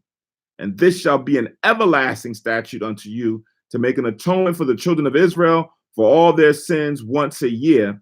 And he did as the Lord commanded Moses. And Aaron did as the Lord commanded Moses. Moses transferred that to Aaron, right? So we know now in today's time, right, there is no more temple, right? We don't have the temple. We don't have the priesthood. We don't have the lineage to go back to understanding who is from Aaron's lineage, even if we had a temple, right? So the Lord has it right now that's on pause, right? We don't have that. So in lieu of that, he did something else, right? He made someone else become that for us. Go to the book of Romans. Go to the book of Romans.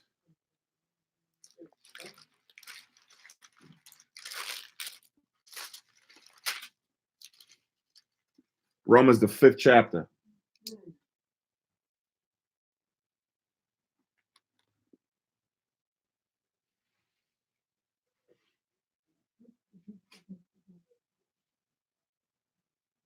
I think you about to answer those.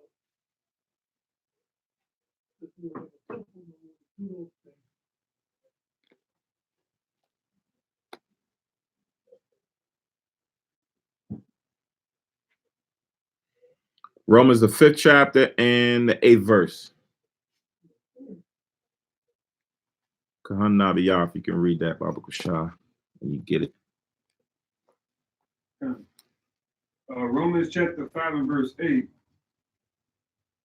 But God commanded his love toward us, in that while we were yet sinners, Christ died for us. Much more than being now justified by his blood, we shall be saved from wrath through him. For if when we were enemies, we were reconciled to God by the death of his son, much more being reconciled, we shall be saved by his life. Right. So it says, for if when we were enemies, right? When it says when we were enemies, meaning what? Because we know the enemies of the Most High is who? Wait, say that again? Who are the enemies of the Most High? Esau. Who else? World. Hmm? The world. What do you mean the world? These are the enemies against God. Right, but when you say world, you gotta become a little bit more clear. The Romans, the cat, the Gentiles. There you go. Right? The Gentiles, meaning the nations. When you read the scriptures, all nations are enemies before the Lord. Right?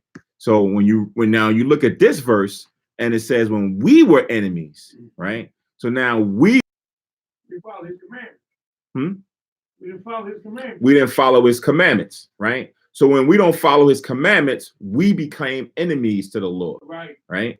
So here it says, for if when we were enemies through transgressions of sins, we were reconciled to God by the death of his son. So now when we just read back in Leviticus 16, we was enemies there too, because along the way, we always had to have the priest doing sin offerings for us. If sin is what makes us enemies to the Most High, right, we now always had to have some type of an offering, a sin offering, to now reconcile us back to the Father. So it says here, we were reconciled to God by the death of his son, much more being reconciled, we shall be saved by his life, right? So now the goat that we had in the past that we did annually, Right? Now we don't have the temple. We don't have the priesthood. We don't have that ordinance right now. Yahushua filled that for us. Right? So there's a lot of things that transpired when Yahushua died. He even prepared us for it before he died. When they looked at the temple and they was glossing over the temple, Yahushua told them not one stone is going to be left upon another. That temple is not going to be here anymore. At a certain point in time, it's going to be gone. They didn't realize that at that point in time, but it would come to fruition later on when you get past 70 AD. So now how will we function? So that was now already starting to be prepared or taken care of when Yahushua died. A lot of those things that now we used to do, we wouldn't have them moving any further. So the priesthood and having those Levitical priests, that transferred over to now, Yahushua is the high priest, but you have a whole nation of us that are now priests because we don't have to go into that temple. Yahushua was the one who went into the temple. The holiest of temples, the one that's in the third heaven. That's what you read in Hebrews. I think it's the 9th chapter about him going into the real holiest of holies, which is the real Most High sitting there before the altar and him speaking to him, right? Do that. They had a makeshift one. Christ went to the real one. So we don't really have to do it in that manner anymore without the Levitical priest because, right? I'm going to read it again, verse 10. Read that, Khan. When we were enemies, we were reconciled to God by the death of the Son. Much more, being reconciled, we shall be saved by his life. We shall be saved by his life. So everything that he laid down for us, right, that he now left as teachings, as tools for us to follow after, footsteps for us to walk after, right? We shall be saved more so by his life. Him being resurrected and him taking that, and we following in that resurrection, we now, if we endure unto the end, will make that atonement much more sure. Read on. And not only so, but we also join God through our Lord Jesus Christ, by whom we have now received the atonement. That we have received the atonement, right? Because now Christ came in and became that sin offering for us that covered a lot of different things. In this case, it covered us for the atonement, right? So Christ prepared us or was preparing us for a lot of things post-death, right? Post his now transitioning to the third heaven. And now we was going to have to now start doing things in a right frame of mind until he returned, right? Let's go to the book of Luke.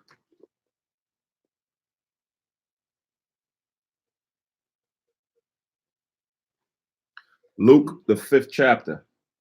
Luke, the 5th chapter.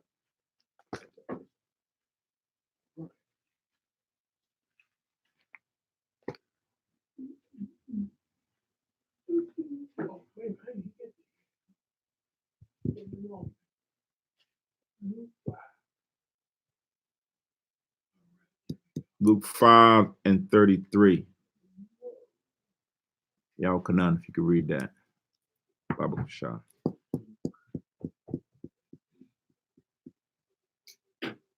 Luke 5 and 3.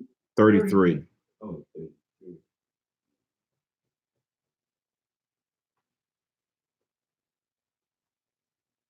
Luke 5, verse 33. And they said unto him, why do the disciples of John fast often and make prayers, and likewise the disciples of the Pharisees, but thine eat and drink? Right. So when they was observed, John Baptist, he had his disciples or followers. Mm-hmm.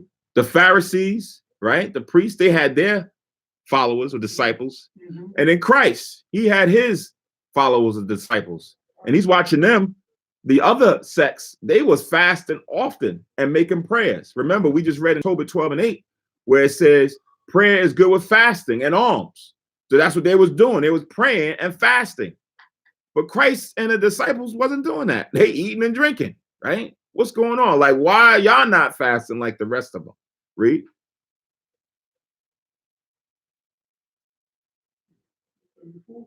Y'all can.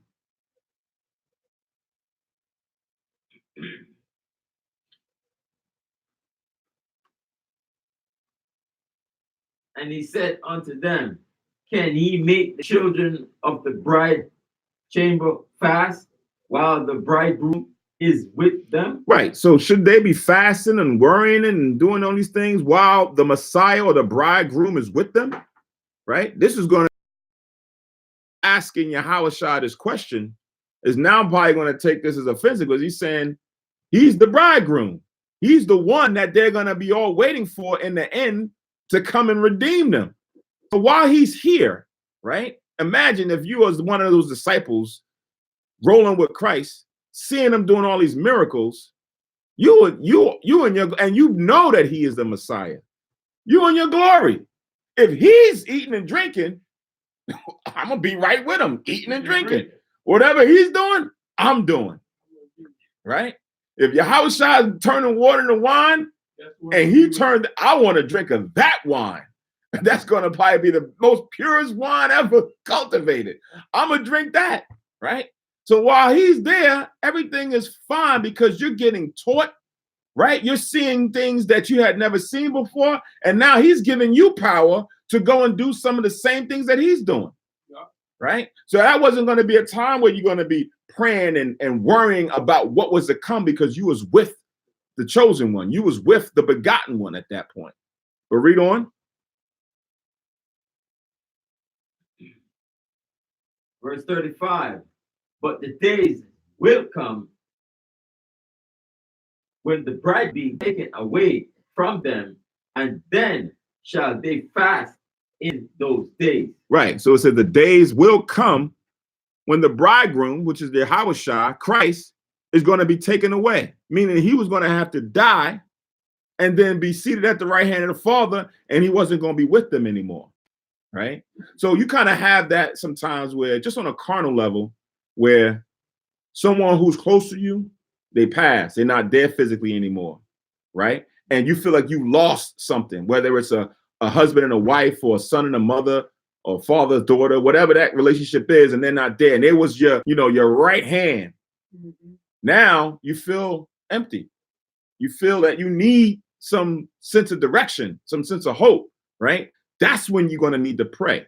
So imagine if it was Yahushua. We're not even talking about a family. We're talking about Yahushua, and you believe that that's the Messiah, and you were with him for a good period of time, right? Going this place, going that place.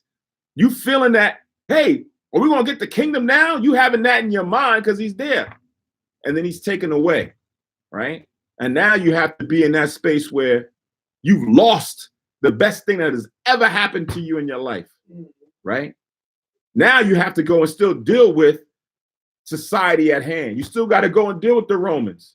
You still got to, you don't even know that they're coming in a few more years to come ransack the whole place. And you're going to have to be fleeing. Women running with their babies. Some of them being chopped down. And you seeing this. And you thinking it was just all good just a few days ago. Right? Like, what is it? Ice Cube was all good just a week ago. It was all good when Yahushua was here. Now he's physically not here no more. So that's what he's saying. But the days will come when the bridegroom will be taken away from them, and then shall they fast in those days. Right? So we still in those days. We still in these days. Even from thence up until now, that was the beginning of the last days. We're still in the days where we now need to fast often. Right? For different things. Fasting for comfort, fasting for direction, fasting for, some people may want knowledge. Some people may want some kind of spiritual gift of sorts, hone their gift, right? You may be good at one thing, but you're just not there and you're working on it and you're asking for the Lord to send the angels to minister unto you, to guide you further. A lot of these things happen. So Yahushua is even foretelling that we need to fast often. Right? Sometimes fasting becomes lost outside of the Day of Atonement, right? You just go about your day to day. You're working so many hours. You're dealing with so much things on this side with your family, and you kind of just you pray, but you forget, that fasting should be a good portion or part of this. And then we have to kind of become reminded of these things that we should continue to do this as much as we can, right? So give me 1 second here.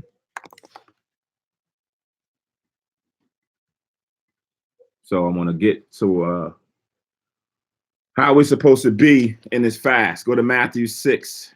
We went through this before. I said we we're going to touch on it for this day. Matthew 6 and 16.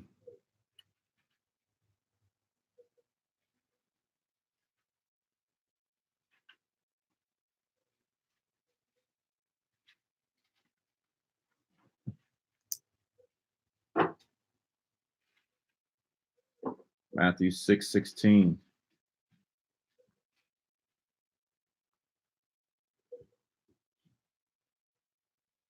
Gabar, if you could read that, Baba Kushai.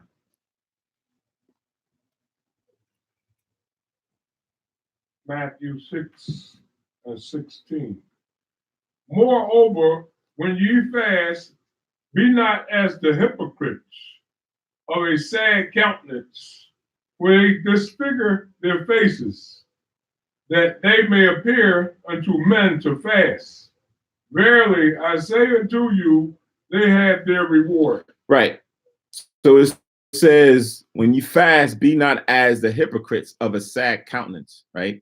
Because let's just say you got somebody who's fasting, and like we mentioned earlier, may have certain illness and they're on medication, right? But they choose not to take the medication because they want to fast. And whatever that is, they're willing to accept whatever pain that is going to cause them because they didn't take it, because they want to do a total fast, right? And you go visit them. They, you say, I'm going to go check on such and such. I'm going to go check on Patak. And Patak's in the house and he didn't take his medication because he wants to do the fast, hypothetically speaking. And you go see him and he's not feeling really up to par, right? He's of a sad countenance. But he's sincerely of a sad countenance because certain things is like really affecting him, right? And you're like, you all right, Doc? Yeah, I'm all right. I'm gonna get through it. I'm making it, right? And you're like, are you sure? Yeah, all right. And then you try to say, when you or understand what's going on, so you try to pick his spirits up, right? And you try to commune with him, talk with him, going with scriptures, and you're doing certain things to get his mind in the right place off of the physical, but more on the spiritual. That's cool. Here, it preceded it by saying hypocrites, right? A hypocrite ain't on surface. They're not sincere, right? They have ulterior motives. They saying one thing or showing one thing, but they trying to attain or gather something else, right? So he said, when we fast, don't be like them. Because you could be fasting and then all of a sudden you there and then somebody come around and then you like,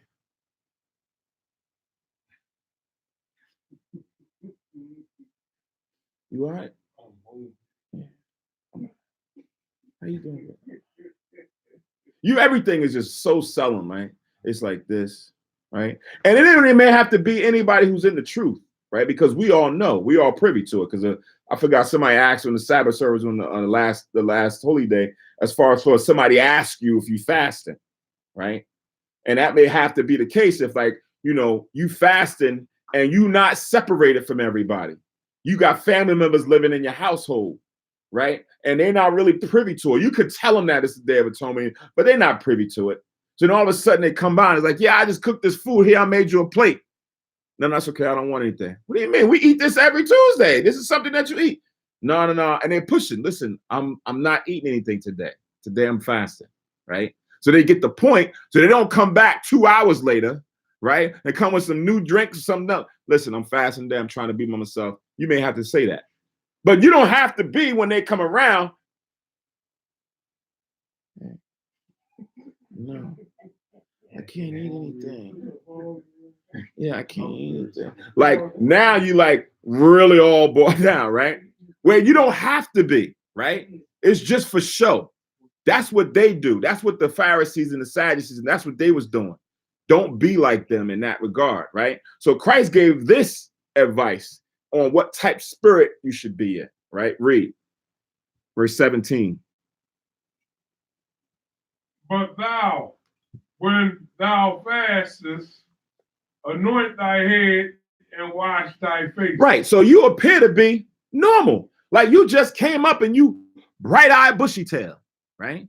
You're awake and you're alert, right? Because your mind is spiritually, but your body is carnally going through things, but you're not even worrying about that, right? I don't want nobody to see me going through that. It's like that commercial. Never let them see you sweat, right? You ain't supposed to have that outward showing of what's going on, right? You want to appear that you have things together. Let the Lord see that's going on.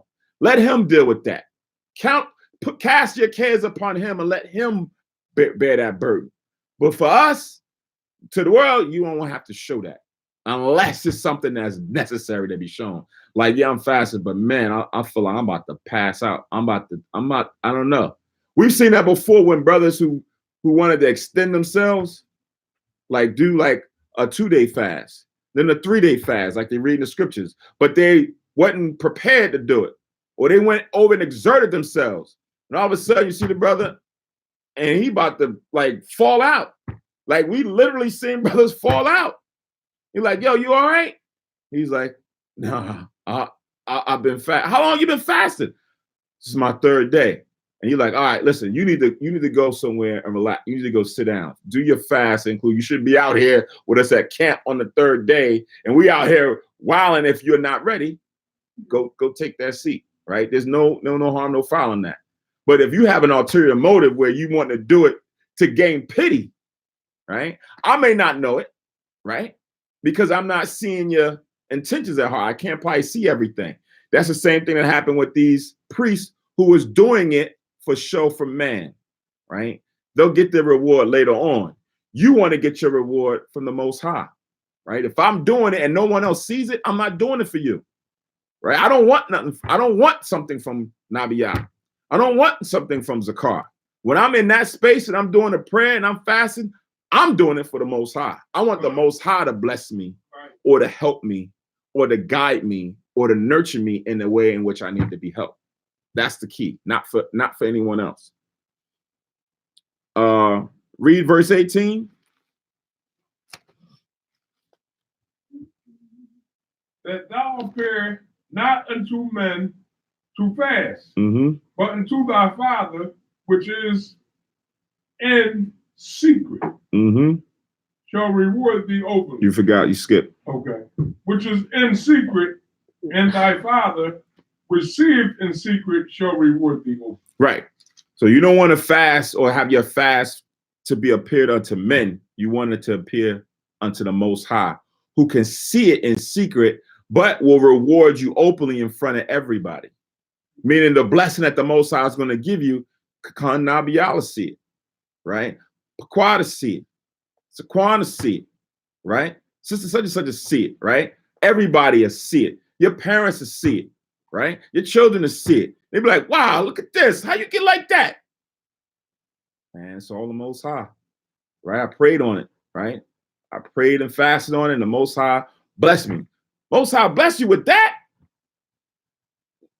right? And they don't really understand that all the trials and tribulations that you was going through, the fasting that you had to go through to get to that point is well worth it now that they see the blessing.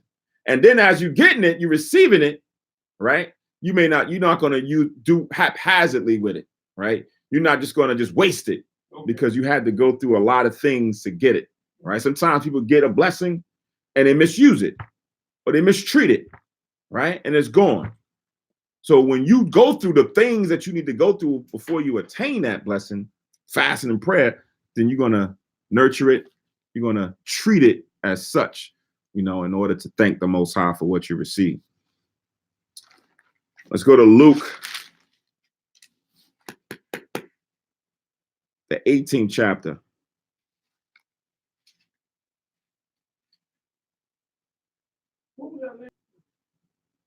And the 9th verse.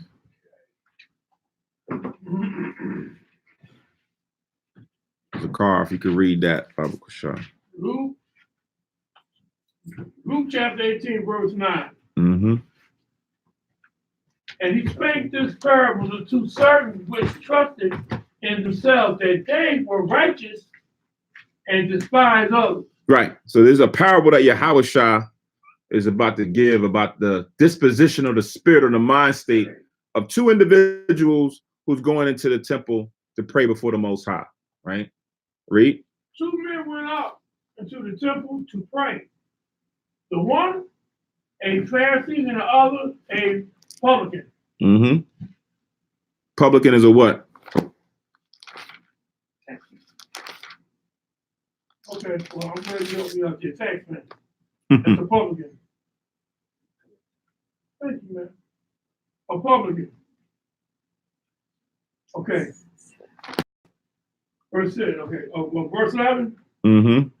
The Pharisee stood and prayed thus with himself, God, I thank thee that I am not as other men are extraordinary. Extortioners. Extortioners, unjust, adulterers, or even as this publican. I fast twice in a week. I give tithes and of all that I possess. Right. So now when this Pharisee went in, right, he stood before the Lord. It says, I thank thee that I am not as other men are, extortioners, unjust, adulterers, or even as this publican, right?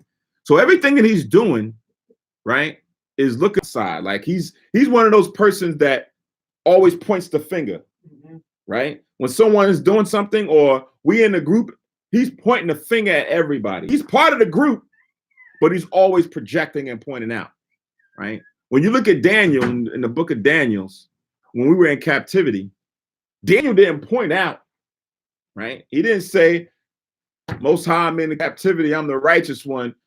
Look what the rest of your people have done that has gotten us to this place, gotten us to this point. Nah, he didn't do that. He said, we sin, Most High, right? You was righteous. We the ones who sin. He included himself because he knows even in himself that he has some bit of transgression. There's certain things that he probably misfell or misstepped on, and he's included himself with the rest. He may not be as wicked as the wickedest person, but he still has sin in him. Whereas if it was just him, the Most High could say, yeah, you did mess up on that.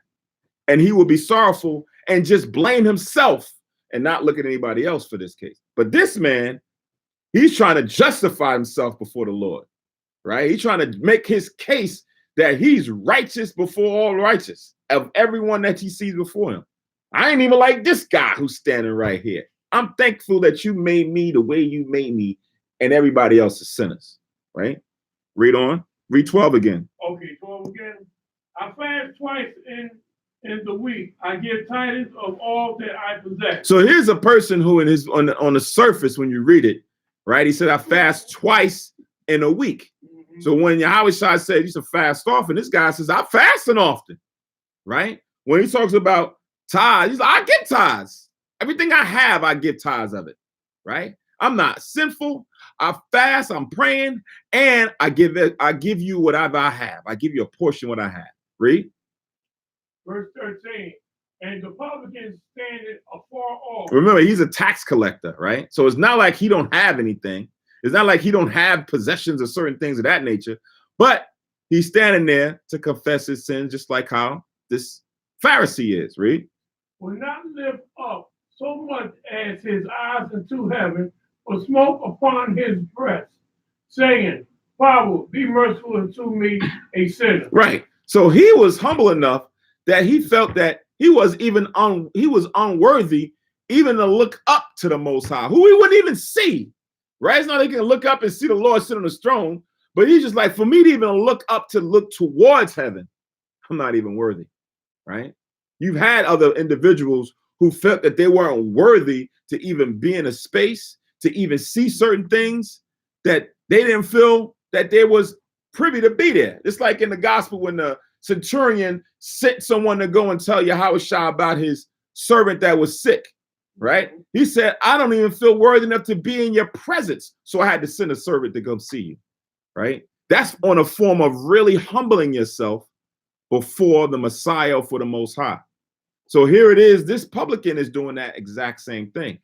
He's realizing that whatever it is, he's not even worthy to even stand before the Most High. And he's took his hand and smote his breast and just asked for the mercy of the Most High to be cast upon him, right? That the Lord to show favor unto him.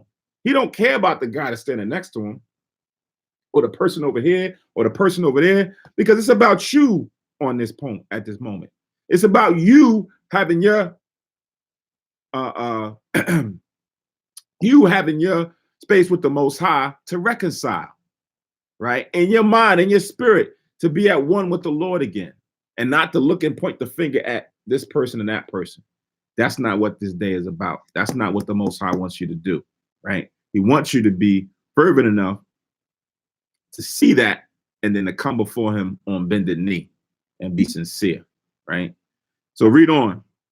Verse 18, I tell you, this man went down to the house justified rather than others. For everyone that exalted himself shall be abased, and he that humbled himself shall be exalted. Right.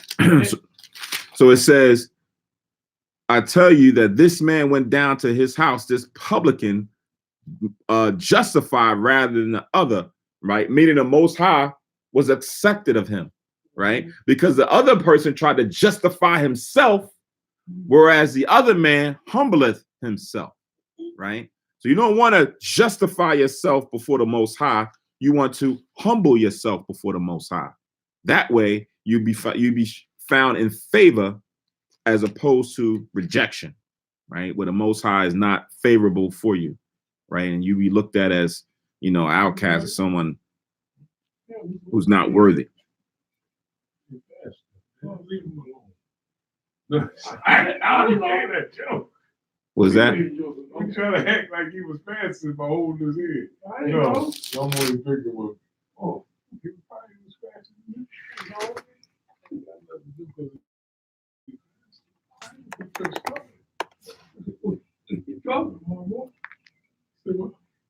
Come on, somebody. So let's go to Matthews. Hey. What was talking, brother? Matthews, Here. the 5th chapter. Mhm.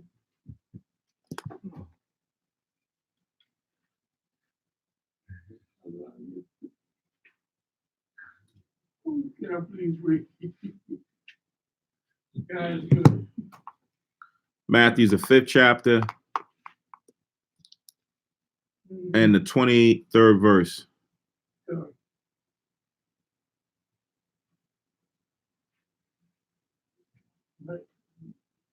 Everybody got it? It says, therefore, if thou bring thy gift to the altar, and there rememberest that thy brother have aught against thee, right? So like how we read in the past where people brought their offerings and certain things to the priest, and here you're going to go and do the same thing. You're going to bring your offering or your gift, right, to the priest. It says, and there rememberest that thy brother have aught against you, meaning he has an issue with you, or he has an accusation against you about certain things that was done in the past that has not been reconciled. But you want to go and bring your gift before the Most High as an offering. It says, verse 24, leave there thy gift before the altar and go thy way. First, be reconciled to thy brother, and then come and offer thy gift, right? So if someone has an issue or an accusation with you, go try to resolve that first, right? Go and try to resolve it so that that won't be hanging on you, right? That they can come and make a claim against you to the priest or to the elders or to the rulers of your people because you've done something, right? You don't want to have that lingering. Remember, the 2 greatest commandments is that we're supposed to love the Most High with all our heart, soul, and mind, right? Just Deuteronomy 6:4, like we read yesterday, right? Hear, O Israel, the Lord our power is one. And then it says that we're supposed to love him with all our heart, soul, and mind, and keep his commandments. Then the second one was to love thy neighbor as you love yourself, right? The 2 greatest ones. So now here it is, you doing the one, but you haven't care of the other, right? So the Lord is like, in order for us to have a harmonious thing going on here where we keep both of these going, we got to try to the best of our abilities to reconcile differences or reconcile issues when they can. Meaning you don't want to just leave it open-ended. Now, if you go and you talk to a brother or a sister or whoever it may be, and there's still that contention, like we read before in Matthew's the 18th chapter, I think it was in class on Friday night. In Matthew's the 18th chapter, Yahushua has given us the protocol on how to deal with that. You go talk to him and you alone, reconcile, cool. You come back, you give your gift. But now, if there is no reconciliation and there's a problem still, you go and get 2 or 3 other persons. Let them hear the matter, and they find out that, you know what? Hey, this could be resolved easily, could be resolved from this way or that way. And they say, you know what? All right, cool. You know what? All right, I'm cool with that. Resolved it, fine. You move on. But now if the person said, oh, heck no, I don't agree with that, right? Now it has to go to a bigger audience, the congregation of the church. So that can be resolved because a person doesn't want to adhere to wise counsel. So the Lord has it where certain things can be dealt with, but we just can't allow, contentions and issues and schisms to continue to go on when we're trying to reconcile with the Most High or give a gift with the Most High, and we're not loving our brother or dealing with our brother in the right manner, right? So Yahushua has now set this up in that manner, right? So it says in verse 24 again, leave there thy gift before the altar and go thy way. First be reconciled to thy brother, and then come and offer thy gift. Agree with thine adversary quickly whilst thou art in the way with him, lest at any time the adversary deliver thee to the judge, and the judge deliver thee to the officer, and thou be cast in the prison. Meaning, go make that right. Because if not, then they can come and bring accusations against you, right? So that's kind of how we always want to try to deal. And this setup is a bit different because we're all now operating in the manner of the scriptures, right? So certain things that we want to handle with people, and it's based on law, we have to be very wise and very intuitive on how to deal with it, using the scriptures, but then using the commonality of what's going on in the world to resolve issues, right? Because normally we wouldn't go to the nations, we wouldn't go to them to resolve certain things, but now we have that because the Most High has set that structure up where we now have to be, obedient to the rulers that be and follow their protocol while this is the protocol, right? So all of that now has to weigh in on how we come before the Most High. We also deal with our brother and our sister to also reconcile with them as well, right? Can't have one without the other if by chance you can. All right. So let's go to Isaiah 58.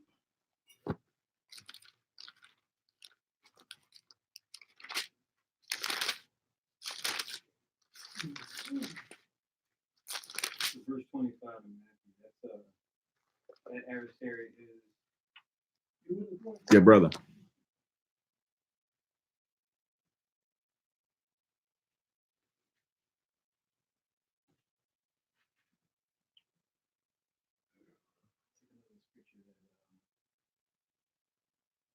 Usually can't one way versus context. Kind of like surely a person maketh a wise man mad. Mm-hmm. That it's angry, but you look at the word for mad, it's actually saying like that in mind. Mm-hmm. Like most I'll smite you with mad. Why are we angry? Mm-hmm. I know a lot of times verses used as far as dealing with like law enforcement. Mm-hmm. Let's say it's like dealing with police. Agree with your adversary.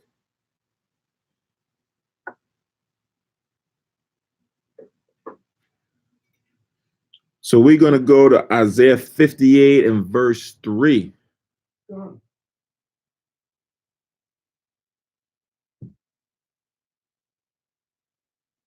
Who's the last one to read? I think it was a car. Gabar could read Isaiah 50.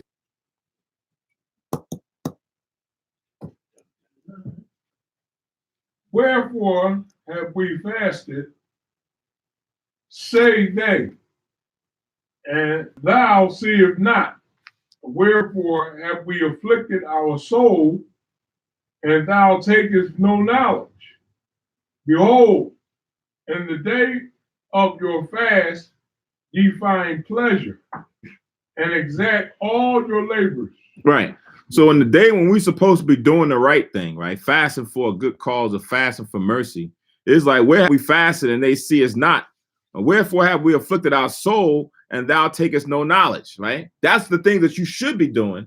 But it's like, where's that at? Like, when did that happen? Like, I ain't see that happen. But then when you look at Israel and the manner in which they're doing on the Day of Atonement or on the Sabbath days, on the day is supposed to be a day of rest, it says, behold, in the day of your fast, ye find pleasure and exact all your labors, right? That's the day when you want to go do your own thing. That's the day when you want to go exact your labors. Listen, don't you owe me some money? Don't you owe me still from that time I worked with you the other day? Like, you ain't even give me that yet. So you want to use that opportunity to come and do this, whereas you think that you're doing all the right things. You appear that you're gaining knowledge and that you're doing this and that. But all the while, you going out here doing your own thing. That's not what the Day of Atonement, or that's not what a fast is supposed to be for, right? When you fast, the fast is supposed to be separated for things that's going to be spiritual, that's going to help you, whether you're looking for forgiveness from the Most High, whether you're looking for direction from the Most High, or something to aid you.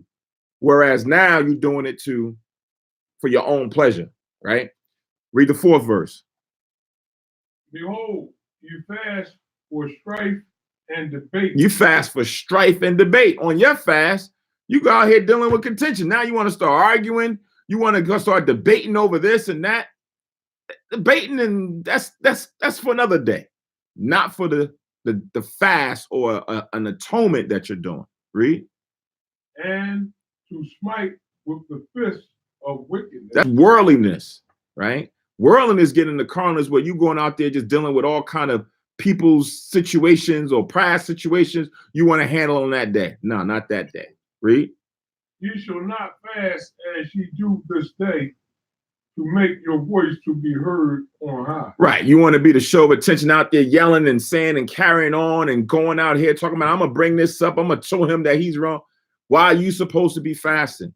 You're not going to fast like that. That's not what the purpose of the fast is for.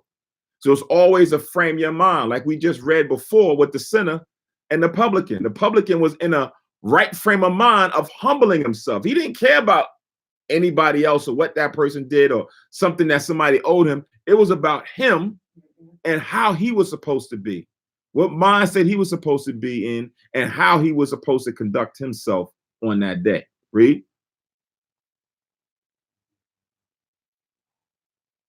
Is it such a fast that I have chosen, a day for man to afflict his soul? Is it to bow as a bulrush and add sackcloth and ashes under him?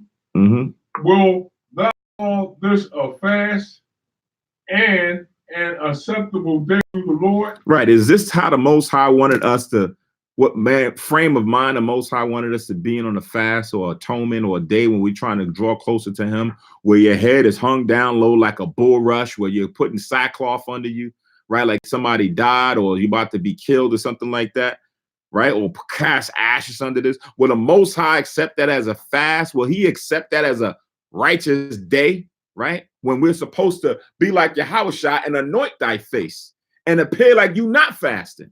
But you want to go out there and be bowed down and walk around like it's the lowest day ever, right? Is that's how he wants it to be?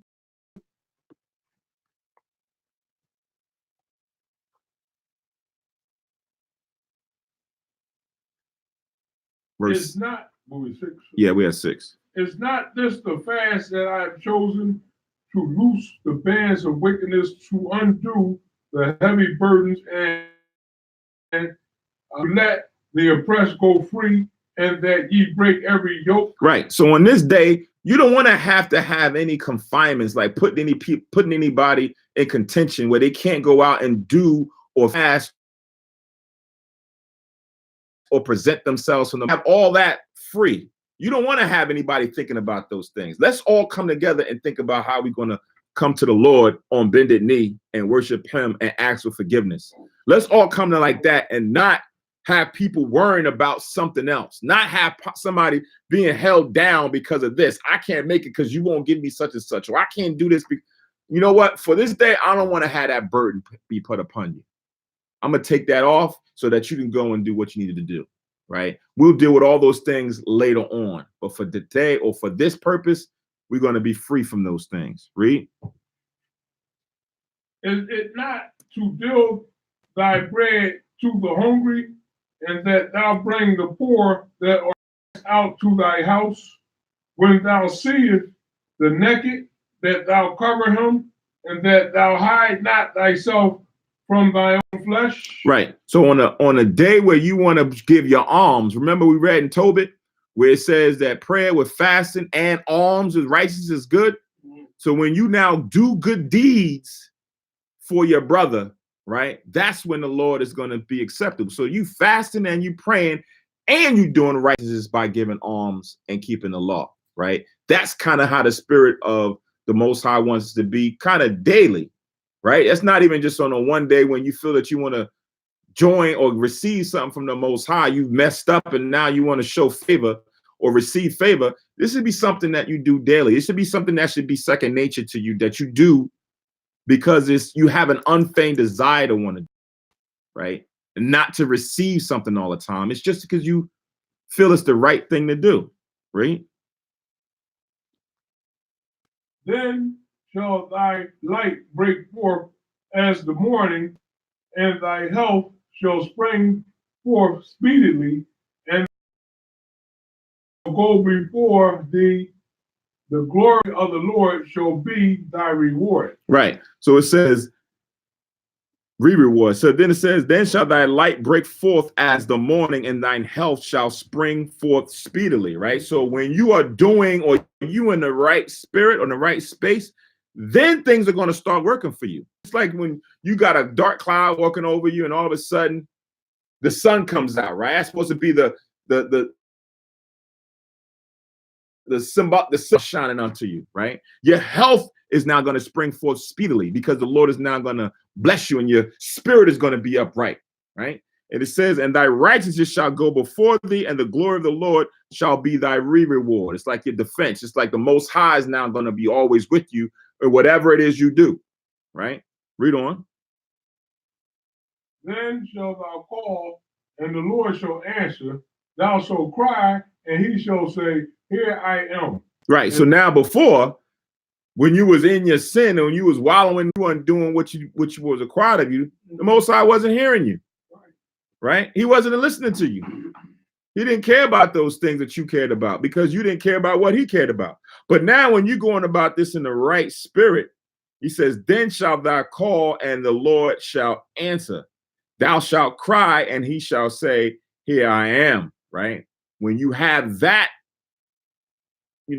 spirit about you, mind state, your thinking, your rationale, then you come to the Lord and he'll answer you time and time again, right? If thou take away from the midst of thee the yoke, the putting forth of the finger, and speaking vanity. Right. He says, if you take away from thee the midst, take away from the midst of thee the yoke, right? The bondage or the confinement that you put on people, and the putting forth of the finger, right? This is the putting forth of the finger when you always pointing the finger at somebody, like the guy, the Pharisee did when he was in the temple. He pointed the finger at the sinner. Man, I'm happy I ain't like this guy over here, right? You want to now take that away and become humble yourself before the Lord. Then it says, and speak in vanity. We're reading in Friday's class about evil communication, corruptive good manners, right? The way you stay away from corrupting your good manners, your communication has to be in the law of the Most High, right? Doesn't have to be that you only just reading laws, but the things that you now speaking about has laws in mind, meaning, I shouldn't say that to that person, or I shouldn't speak about that to that person, or I need to advise him or her about such and such thing, because it's all pertaining to our conduct amongst each other, whether you within the nation or you are out the nation, right? Or dealing with other people that's not within Israel. Right? That's the mind state that we have to be in when we come before the Most High. Don't speak vanities. Don't always want to point the finger. It's always about you. A lot of times when I kind of always, we fall victim in the pointing the other finger all the time. When somebody come against you or come to you with an issue or something that you're doing, you know what? Usually Israel people, man, puts up a defense mechanism. It's like, hold on, what you talking about? You put your guard up, and then somebody brings out something that you did, but he did it too, right? How you going to say something to me when he did it? So then the common thing is to say, okay, so what you're telling me is it's wrong for you to do the wrong thing. I mean, it's right for you to do the wrong thing because he did it, right? You're okay because he did it, right? And most times people feel good about that. It's like, yeah, misery loves company. If I'm going to go down, everybody's going down. If you ain't bring him down, if you ain't pointing him out, hey, you can't say nothing to me. I'm good, right? But in this case, you have to look at yourself and isolate yourself from anybody else. It's like, if I did it and I was wrong for doing it, I'm wrong. Regardless if he did it and he's wrong, let the Lord deal with him or let the police deal with him. I was wrong. I should have did it. I should not have anything or leave anything there for someone to come and point the finger at me. If someone comes and points the finger at me, shame on me, right? I should be better than what I am. Regardless of if he did it or not, I should be better than that, right? So you don't want to fall victim into always looking outside instead of looking inside. Corny as it is, looking at Michael Jackson's Man in the Mirror. Talking about the man, I mean, you got to look yourself in the mirror and see what type of person you see. Is it a reflection of Yahushua and the Most High, or is it a reflection of the world? Right? Read on. And if thou draw out thy soul to the hungry and satisfy the afflicted soul, then shall thy light rise in obscurity, and thy darkness be as the noonday. Right. So now that's when righteous and glory is now you drawing closer and closer to it. Sympathy and pity and alms for the right people, for the right reasons. Right? You're doing the right things when you're giving these alms. Read. And the Lord shall guide thee continually and satisfy thy soul in drought, and make fat thy bones, and thou shalt be like a watered garden and like a spring of water. Right. It's like in when you read in St. John 8, when it says, you don't have to go there, when he says, out of his belly shall flow rivers of living water. Here it says, and the Lord shall guide thee continually and satisfy thy soul in drought and make thy fat thy bones, and shall be like a watered garden and like a spring of water whose waters fail not, right? The Most High is going to be providing you a lot of things, whether it be knowledge or whether it be actual carnal blessings, right? You're going to be like a spring of water, right? Preferably with the knowledge, right? That's the best thing to have is the knowledge and the wisdom to be able to speak and be wise enough to know how to handle and deal with any situation that comes your way. But also, you be blessed enough to have things like Joseph of Arimathea, where he had riches and he was able to go and provide and do good deeds with what he had, right? Fulfill the statutes like you read in Timothy's, where Paul talks about, a person who has a lot can do certain things with it, right? To store up riches for them in the time to come. So wherever the spring of water falls in, it's because of how your outlook or your approach on dealing with the Most High and the people. Last verse 12. And they that shall be of thee shall build the old waste places. Thou shalt raise up the foundations of many, and thou shalt be called repairer of the breach, the restorer of paths to dwellings. Right. And when we look back on a lot of the things that we're doing now, in hindsight, when the kingdom comes, right, or as we draw closer to it, that's a good thing to have for people to say that you have been a repairer of the breach, right? We were broken as a people. Individuals are those who are aiding in trying to repair our relationship with the Most High and Yahushua by either teachings by things, by creating certain things, by advocating for certain people or things, by defending certain people and things, by going and actually building certain things. All of this is being a brick in the house to go and be a repairer of the breach and the restorer of the paths to dwell in. How we restore the paths is when we come to the fullness of the understanding of the things that we read. When we come to understand, you know, what the Most High requires of us and what we're still doing in order to sustain it, right? And to keep it. Because sometimes through forgetfulness or through, you know, slackness, we lose it, right? We don't receive those things. Let's go to the Apocrypha. Ecclesiasticus.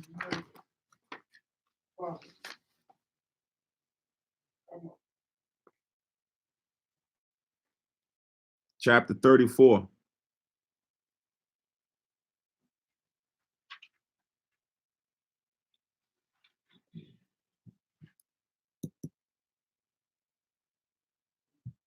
One more time, please. Ecclesiasticus chapter 34 and verse 25.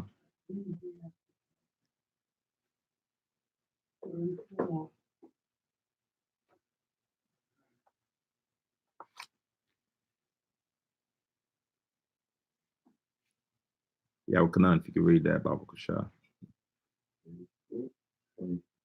34 verse 25.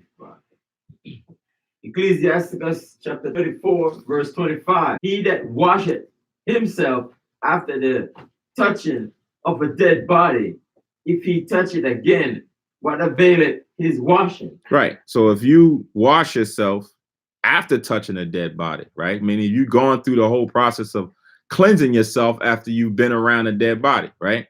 But then if you go and touch it again, right after you wash yourself, what was the point of washing yourself? What was the point of trying to be clean if you was going to make yourself unclean again? Make no sense, right? Read on. So is it with a man that fasted for his sins and go it again and do it the same? So what is that saying? What does that mean?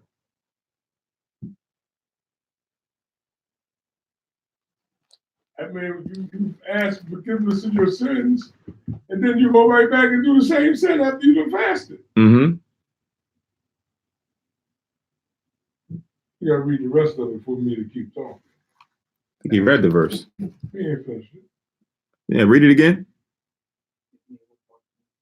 Oh, he left off the last part? Who will hear his prayer? Or what doth his humbling profit him?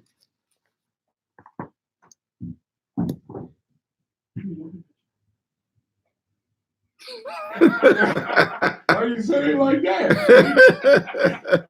He didn't. We don't look at you. You don't say it like that, bro. Look at it. What are you trying to say? Go ahead and answer that part. Well, yeah, that's what it means. You gonna do the same thing over again. Why should he even respect you fasting and asking for forgiveness of your sin when you know you're gonna do it again? Right. What's the profit in you fasting if you're doing it again? It's like somebody who committed offense to you, and then they come and apologize, and then they turn right back and do the same thing again. And you're like, well, why are you even coming to apologize for him if you're going to come and take the same thing right back again? Right? Now I don't even want to forgive you. I ain't going to, your forgiveness is gone now because you came and did the same exact thing that you said you wasn't. Right? It's in tune the same thing when we come before the Lord, not just on the Day of Atonement, but any day, and we are sorry for what we've done and we ask for forgiveness and we turn around and do it right back again, right? So it's not to say that the Most High is not a merciful power, and he doesn't understand that we do sin from time to time, but it's a difference when you have a willful sinning type person as opposed to a person who's trying to do the right thing, but are falling to the wiles of Satan, but he gets back up and recognizes that he sinned because he's still getting caught up by this temptation. Certain, then on the auspices of, oh, the Most High is forgiving, so I can just ask for forgiveness again anyway, right? That's different. right? That type person, why I'm not looking to want to forgive you, right? Somebody who I know is sincere, but just kind of just babbling, I'll be a little bit more lenient with him. But the other one, no, it don't profit you to come to me and say sorry and go through these things, right? So you have it where you have certain people who are sincere in their prayers or sincere in them coming to the Most High, right? I used to always like to read this, and I still do on a days like this, but just for days where you feel that you want to have a prayer sent up to the Lord, and I use as an example in the prayer of Manasseh, right? If you understand King Manasseh, he when you read in the scriptures, he was a wicked king, but he realized over time his wickedness, and he came and humbled himself before the Most High. And it was recorded here, or the Most High had it recorded here in the Bible as a prayer, I guess, to use as an example, but also to highlight, even a person who's really wicked can also still come and humble himself and come before the Most High. What prayer is that? This is the prayer of Manasseh in the Apocrypha. Prayer of Manasseh.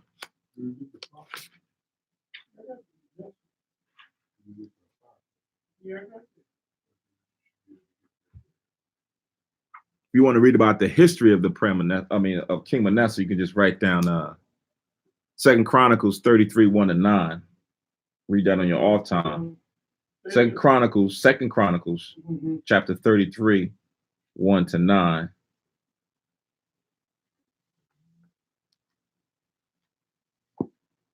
But I want to read the prayer of Manasseh.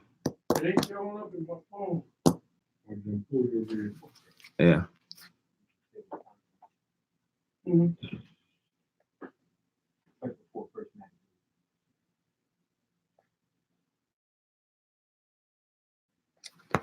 What?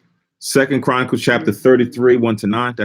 That's like the history of what happened with the King Manasseh, as when you read into the actual prayer that he's praying right now.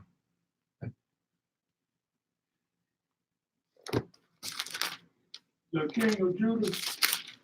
Yep. Okay.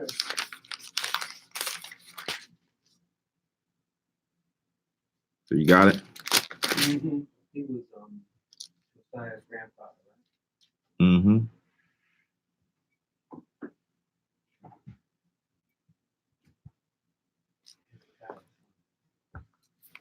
So this is the prayer of Manasseh, king of Judah, when he was holding captive in Babylon, right? So it says, O Lord, almighty power of our fathers, Abraham, Isaac, and Jacob, and of their righteous seed, who has made heaven and earth with all the ornament thereof, who has bound the sea by the word of thy commandment, who has shut up the deep and sealed it by thy terrible and glorious name, who all men fear and tremble before thy power, right? So again, as you read this prayer, if you pay, like I said, always pay attention to a lot of the prophets, righteous men and women who pray to the Most High that's recorded in the scriptures. One thing you'll see with the prayer is always a praise of the Most High, right? You always see them give the Most High his just due. It's just not you just coming to the Most High and you just asking them for something. Oh, Most High, I need some help. Can you find me a job? Can you give me some money? I need a good man. I need a good wife. You just coming to him and that's just it, right? I've always noticed how men or women in the scriptures gave the Most High praise about his power and his existence before they got into whatever it was that they was going to get into or petition him about, right? So this is kind of along the same line. I'll read it again. It says, whom all men fear and tremble before thy power, for the majesty of thy glory cannot be borne, and thine angry threatening towards sinners is importable. But thy merciful promise is unmeasurable and unsearchable, for thou art the most high Lord of great compassion, long suffering, very merciful, and repentest of the evils of men. Right? So when it goes into the Lord's mercy, it's unsearchable. No one has it the way the Most High has it. No one is as mercy as the Most High. Right? Hence why David wanted to fall into the hands of the Most High instead of men when he had to choose from his curse or his punishment, because the Most High is merciful above most. It says, "Thou, O Lord, according to thy great goodness, has promised repentance and forgiveness to them that have sinned against thee." Right? So we'll use that, right, as a tool. It's like, Most High, you said you was gonna always forgive us. If we repent, if we say we're sorry, Most High, you said you was gonna be merciful unto us.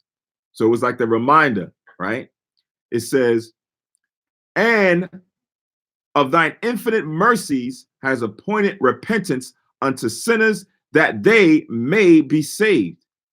Thou therefore, O Lord, thou art the power of the just, has not appointed repentance to the just as to Abraham and Isaac and Jacob, which have not sinned against thee, but thou hast appointed repentance unto me, that am a sinner.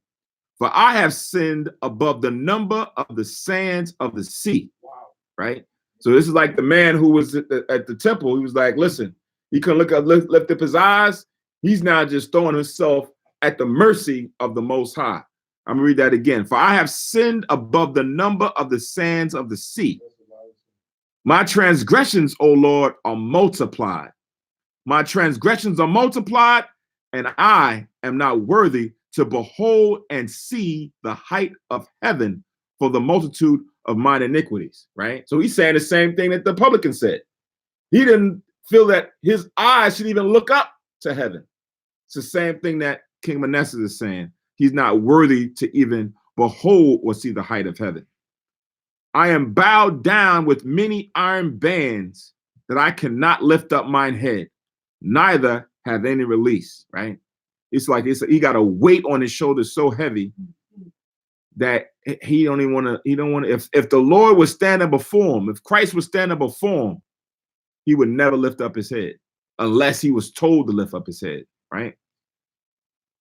It says, "For I have provoked thy wrath and done evil before thee.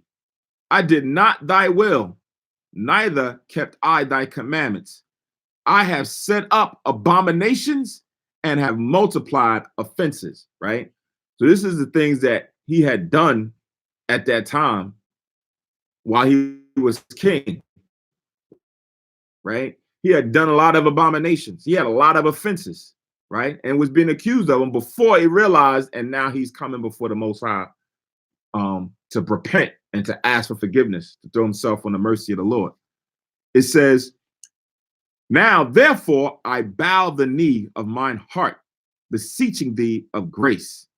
I have sinned, O Lord, I have sinned, and I have acknowledged mine iniquities." Right? He's taking ownership of it. Right? That's the first thing you have to do before you come and apologize for something. You got to acknowledge your offense. You got to know what you've done wrong and admit to it. Right? "Wherefore I humbly beseech thee, forgive me, O Lord, forgive me, and destroy me not with mine iniquities." Right? So that's what you always want to be fearful of, or have remove yourself from, is being fully separated from the Most High. Right? That you sin, but you don't want the Most High to turn his back on you like he did King Saul. Right? You don't want to be cast out, to have this knowledge, this truth be taken away from you, and then you left out there in the world. Right? You want the Most High to forgive you when you know and you've understood that you've offended the Most High, you transgressed his commandments, that you come to him immediately and you apologize. And you say, "Don't take this away from me. I know how valuable this is. I don't want you to leave me." Right? That's what he's saying. That's what he's doing. It says, "Be not angry with me forever by reserving evil for me, neither condemn me into the lower parts of the earth." This is a man who understands, like when you read the scriptures and the Most High says certain people will be written out of the book of life, right? That their judgment is going to be reserved. He's like, listen, don't reserve evil for me for generations and generations to come. I don't want that. Please chastise me now, chasten me now, and then forgive me, right? I don't want to have to be one of those whose judgment and fate is waiting, and you dealt with them and you cast them out. Please don't deal with me like that. That's how you deal with those who are part of the truth. Don't deal with me like that. What does he say? Chastise me now. That's what he's saying. You don't want the Most High to reserve judgment like how he did for certain people, like during the time of Moses, when he said they were written out of the book of life, and those who's written out of the book of life, their judgment is coming later on. Right. But you want the Most High to chasten you like a son. That's what he says in Hebrews. Those are who are his, he chasteneth. Right? So you want the Most High to chasten you. You don't want the Most High not to chasten you. Because if he don't chasten you, then you're not considered one of his, and you'll get that feverish judgment that he has to come. So it's not indirectly read here, but that's kind of the wisdom that you get from the other scriptures, that you always want the Most High to chasten you, right? Well, he's in there. It seems that he's acknowledging that he's the evildoer, right? But I don't see where he's telling them that get me now. I see where he's saying don't save up a punishment for me. Right. Go to Hebrews real quick. Okay.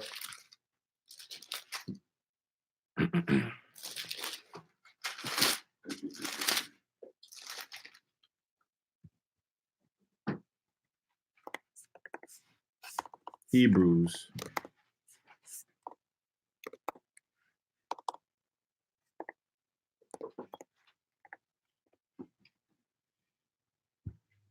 Twelfth chapter.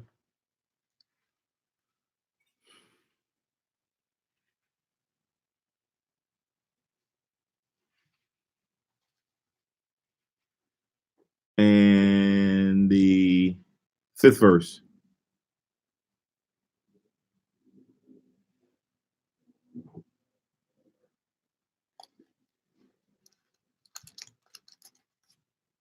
All right, so this is Hebrews 12:5. It says, and ye have forgotten the exhortation which speaketh unto you as unto children, my son. Despise not the chastening of the Lord, nor faint when thou art rebuked of him or corrected of him. For whom the Lord loveth, he chasteneth, and scourgeth every son whom he receiveth. If you endure chastening, God dealeth with you as with sons. For what son is he whom the Father chasteneth not? But if ye be without chastisement, whereof all are partakers, then are ye bastards and not sons, right? So you don't want to fall into that category where you're like a bastard or for the Most High is not dealing with you. You want to be chastened by the Most High when you've done wrong. You want to get spanked on the behind or spanked on the hand when you recognize that you've done wrong. If he just leave you out there, right? If you leave you to your own, drop this, go to 2nd Maccabees. 2nd Maccabees.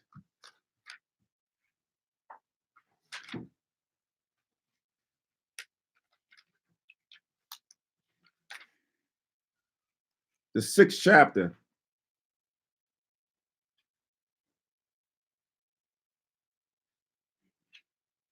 And the 13th verse.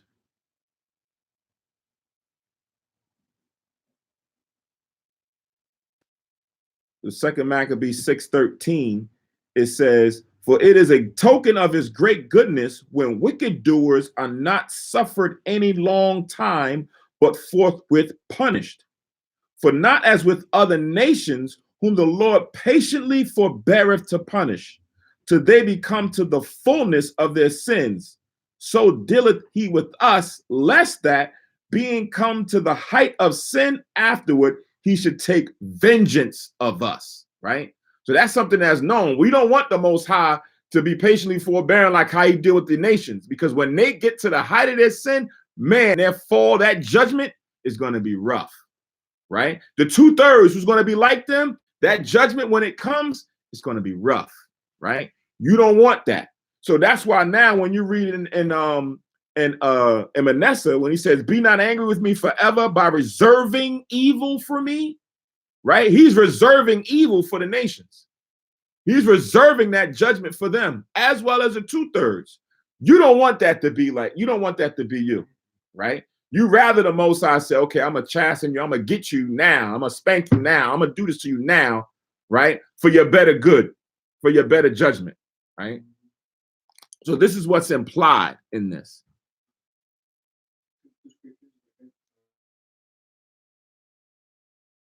Shema, Huh? are you Yeah, finished? yeah, I'm finished with that. Yeah. Okay, that was 15. That was 15. Oh. All right. You let now. Deuteronomy 8 and 5.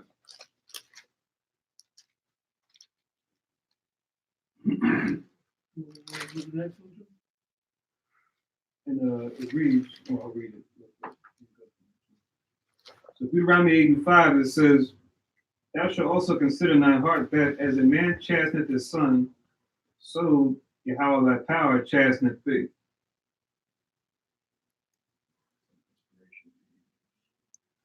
And then also Jeremiah 30 and 11. Jeremiah chapter 30 and verse 11.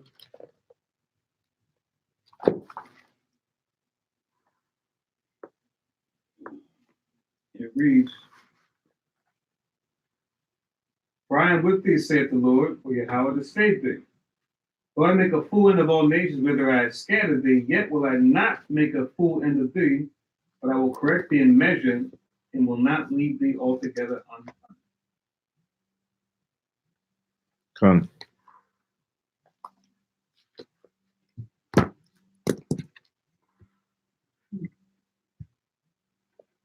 So now we're going back to finish up in the prayer of Manasseh.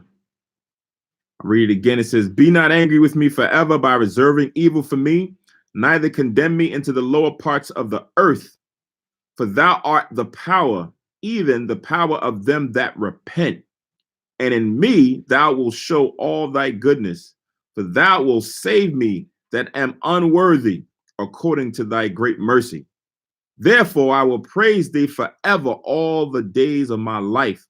For all the powers of the heavens do praise thee, and thine is the glory forever and ever. Amen." Well, so be it. Right? So again, here is a man, a king, who succumb and fall into the sins of the world, and had a lot of sin amongst him. Like I said, you read that in the scriptures about what he went through and what he did with all his abominations, but then was like the prack to the Most High and try to receive favor from him after he's acknowledged all of his offenses and sins. Right? Is this a prayer that some of you read sometimes? Hmm? Is this a prayer right here sometimes you read? It's a prayer that I use as an example, reflection of how you want to pray to the Most High. Oh, okay. Amongst others, right? It's a prayer for, reconciling yourself back to the Lord, if you want to look at it from that perspective. I ain't going that far back. All right, I'll see what you say. All right, Psalms 51. That's a good one. I got a lot of meaning to it too. Psalm 51.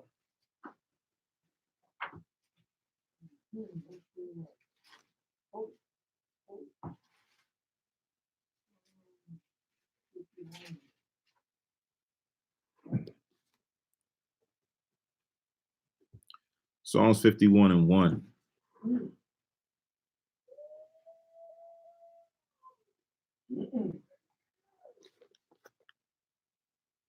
Okay. Who wants to Who read last? read? It's my turn. If you're gonna read it, you gotta read loud. It's a lot of verses. Have mercy upon me, O God. So this is Psalms 51 and 1. Have mercy, Psalm 51:1. Have mercy upon me, O power, according to the love kindness, according to the multitude of thy tender mercy, blot out my transgression. Right. So it's asking to blot out your transgression. So in this atonement, this reconcilement, that's what you want the Most High to do, right? Just like we read in Leviticus 16, when the priest offer up the sin offering for himself and his house, and then for the people, that the Most High now wipes away your slate, right? Your sins are now forgiven. It's now been cast out into the wilderness, blotted out. You don't have to worry about it anymore, right? Forgiven. Read. Wash me, thoroughly from my iniquity, and cleanse me from my sin. Right. Wash me from my iniquity means to make me white as snow, like you read in Isaiah, the first chapter, right? Where whether your sin was crimson, right? Red, bloody, now it's white like wool, right? That's what you want. The Most High to give you a clean slate. You start all over again, right? As a nation, especially from this point to the Most High still is only a God or a power for Israel, and he can help defend us in times of need. Read. For I acknowledge my transgressions and my sins is ever before me. It's the key. You always got to acknowledge your sin. You got to acknowledge your offense. Own it. Yep, I did this. I'm sorry. I recognize the error in my way. I'm going to try to fix it, Most High. I'm going to try to fix it, brother. Whatever it may be, you always got to acknowledge your offense. Read. This thee only have I sinned and done this evil in thy sight, that thou might be justified without speech and be clear without justice. Right. So he recognizes that, of course, the Lord's commandments, we've broken them. Mm-hmm. It's not some other God, right? Not Allah, not Buddha, not this. You're not going and, making your offense or your petition to say I'm sorry to them for doing that. No, only to the Most High. That's it. That I have caused these offenses, because you were the one who's given us these laws and who's protected us and who's given us our way, right? So I'm coming to you and I'm apologizing for what I've done. Read. Behold, I was sharp in iniquity. Read again. Behold, I was shapen in iniquity, and in sin did my mother conceive me. Right. So we're in a sinful world right now. We're brought and born into a sinful world. All the way back from the time of Adam up until now, this has been Satan's domain, right? It's been his kingdom. We're conceived, born into a world that's full of sin, right? Everything around us is this commandment, the other white meat, right?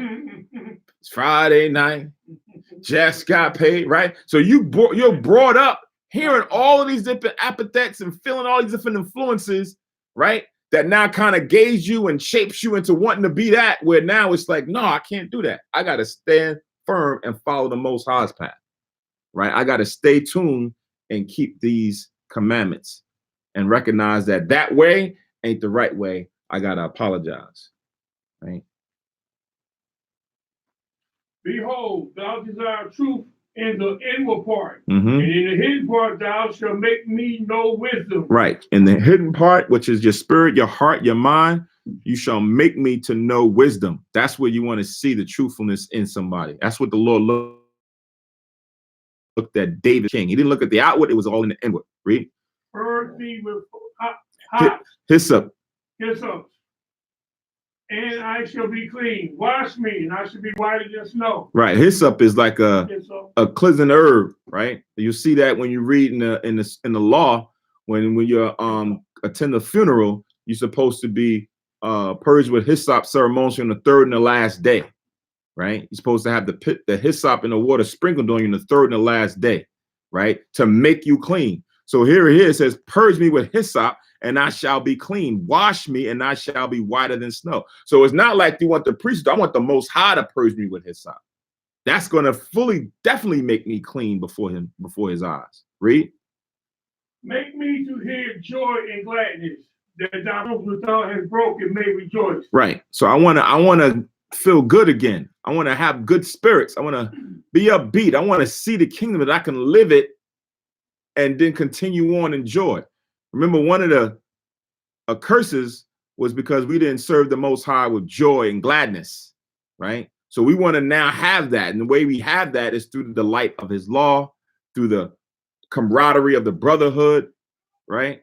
And for the Most High continuing to bless when we need to be blessed, right? With all that he now gives us, whether through wisdom or things that come from the world, right? Read. Hide thy face from my sins and blot out all my iniquity. Mm-hmm. Create in me a clean heart, O power, and renew a right spirit within me. Right. So create a clean heart. Change my heart that has been following what the ways of the world have been doing for a while, and make me to see the right path, right? Make me follow that instead of doing this old thing that I've been doing for so long. Read. Cast me not away from thy presence, and take not thy Holy Spirit from me. Restore unto me the joy of thy salvation, and uphold me with thy free spirit. Mhm. Then will I teach transgressors thy ways, and sinners shall be converted unto thee. Right. So he says, then will I teach transgressors thy ways. Right. That's like Isaiah 58:1. Cry aloud, right? Lift up thy voice like a trumpet and show my people their transgressions. Right. So now here it is. Then will I teach transgressors thy ways. When the Most High now puts a new heart in us, which he's done, right? A new spirit in us. He's given us his wisdom. Now we can go out there and teach others about the Most High. Right? Show them the error in their way, right? Okay. Deliver me from blood guiltiness, O power. Blood guiltiness. Okay. Deliver me from blood guiltiness, O power. Thy power of my salvation, and my tongue shall sing aloud of thy righteousness. Right. So we want to be delivered from the transgression or the judgment of the transgression that's supposed to follow us. Right. That's what we're repenting from. Right. Right. We don't want the Most High to give us that, but we're repenting from the transgressions that would have led to said events to happen.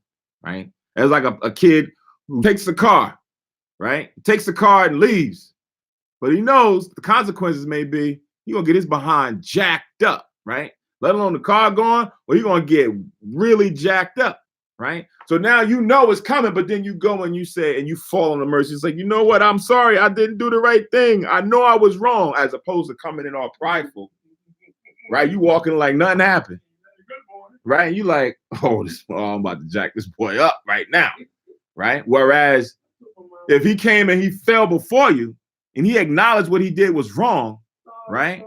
Don't totally, throw me out or kill me, or, I'm sorry, I know I did wrong.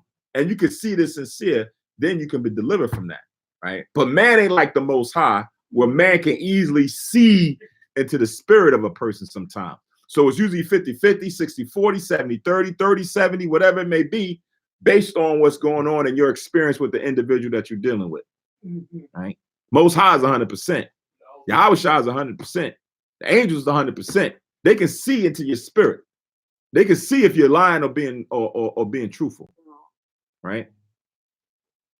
O Lord, open thou my lips, and my mouth shall show forth thy praises. For thou desire not sacrifice, else would I give it. Thou delight not in burnt offerings. The sacrifice of power are a broken spirit, a broken and a contrite heart. O power, thou would that in the law, but that's not what he wants, right? What he wants is to have an obedient servant, right? Then he goes into a broken spirit, a broken and contrite heart. Oh God, thou will not despise, right? Because that spirit that's prideful, that spirit that always thinks of himself that he knows everything and can't be corrected or can't be subjected to the commandments of the Most High, the Lord ain't looking for that. He's looking for a spirit that was broken when the one who said, I can't even lift up my eyes to heaven, right? That publican, or King Manasseh, who said he can't lift up his eyes to heaven. That's a spirit who's broken, who's coming humble before the Most High, or humble before the King, or humble before someone, and really sincerely looking for compassion from them. Read on. do good in thy good pleasure to Zion. Build out the walls of Jerusalem. Then shalt thou be pleased with the sacrifice of righteousness, with burnt offering and whole burnt offering. Then shall they offer Balak upon thy altar. Right. So it says, when you go and you try to repair Zion, right? When you now acknowledge that you've done wrong and you want to now fix what you've done by helping out others, then you'll start to see that way. Remember when, even you can look at the nations, when King Antiochus in the Apocrypha, when he recognized when the Most High plagued him, right? And then he recognized the power. What did he try to do? He tried to fix everything that was wrong. He said, listen, I'm relinquishing. They ain't got to pay no more tribute. I'm going to give them this. I'm like, matter of fact, I'm going to be a Jew. Like, he tried to fix everything that he had done wrong in order to get mercy from the Most High. But the Most High didn't give him mercy. The Most High said his judgment was still going to be that way.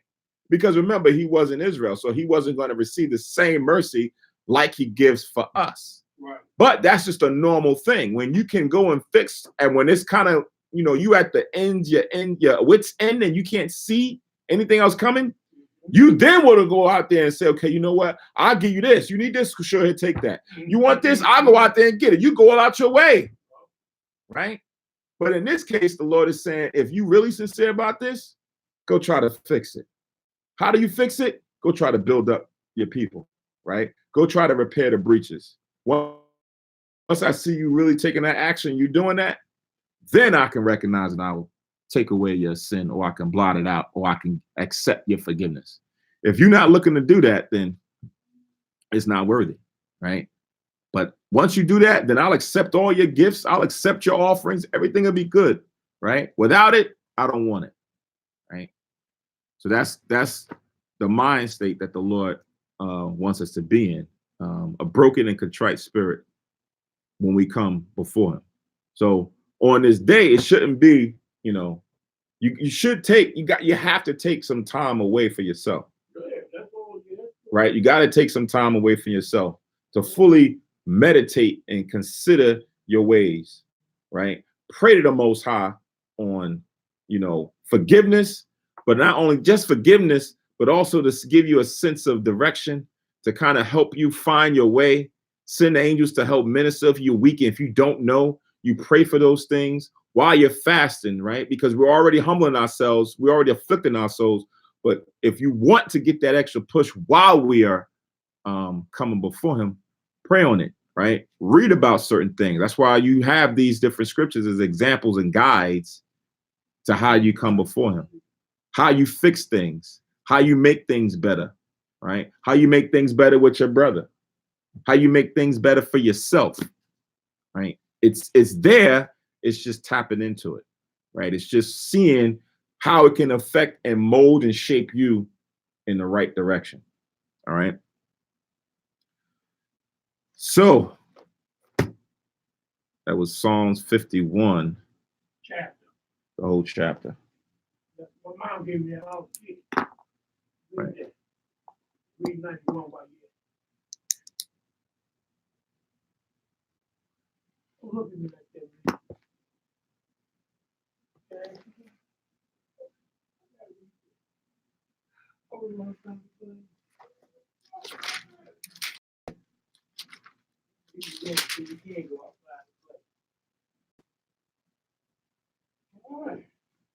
So read one more. No wonder. You ready to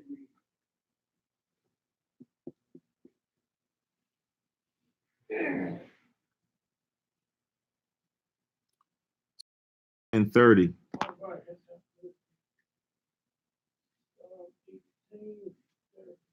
Yo, Kanan, if you can read that.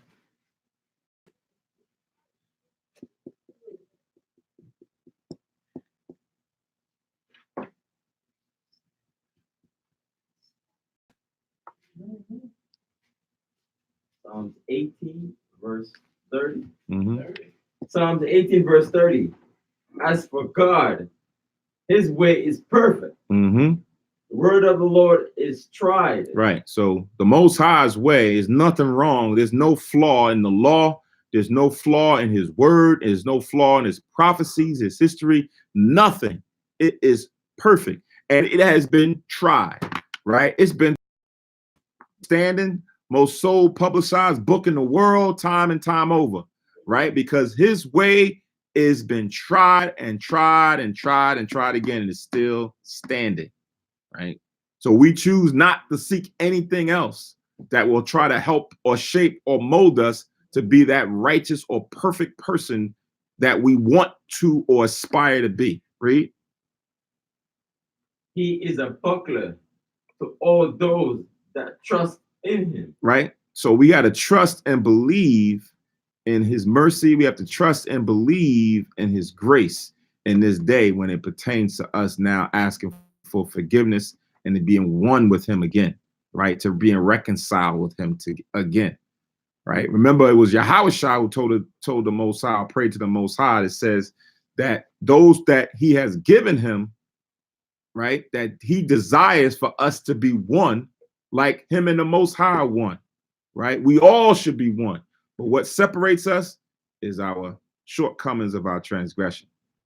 But again, just continue to try the Most High time and time again, however hard it gets, however you may feel that you're in despair, right? If you are depressed, or if you feeling that you don't have much, come to the Most High, rely on those who are flowing in that same spirit. I said I was going to read, that was my last verse, but this is going to be my last verse based on what I'm just talking about.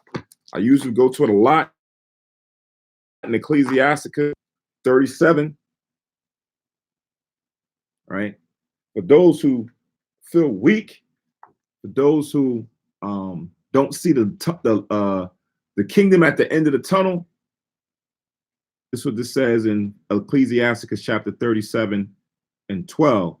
But be Ecclesiasticus in the Apocrypha 37 and 12. 37, 12.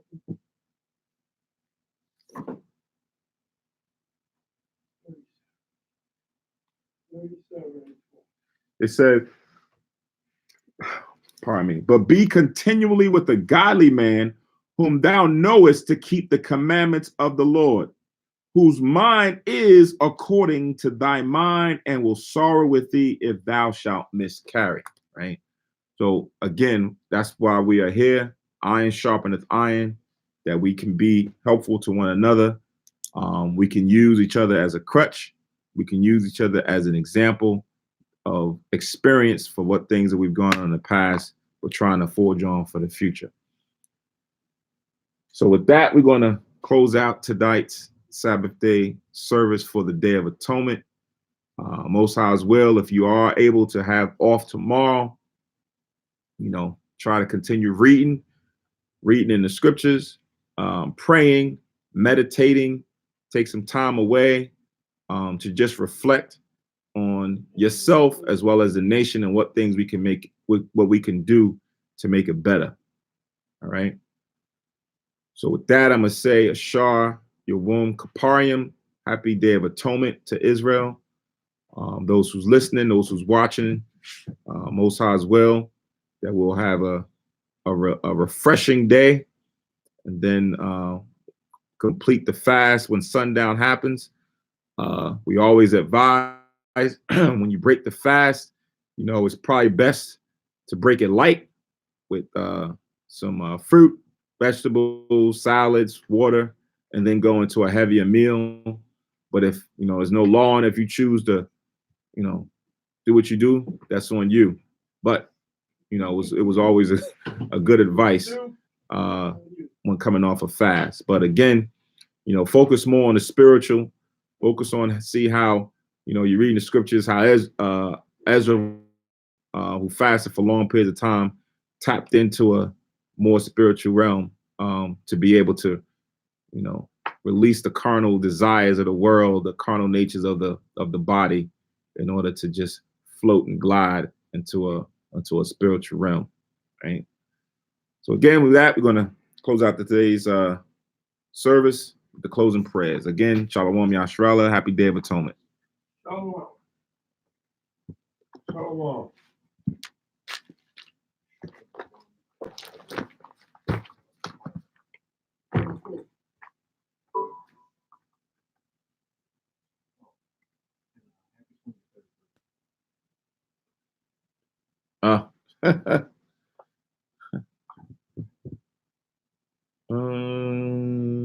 No, not 23rd.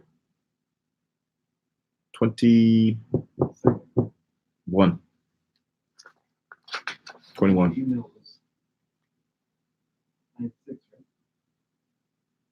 Yeah. I'm thinking, you know what I'm measuring on? I'm measuring on my daughter, but I'm thinking, in my mind, I'm thinking Zara, but I should have been thinking Shamash. Yes, 23. You're right.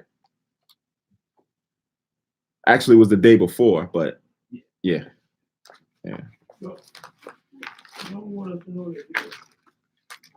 I'll tell you afterwards. I just mentioned it to you a little while ago, but yeah, I'll tell you about it. All right, here we go.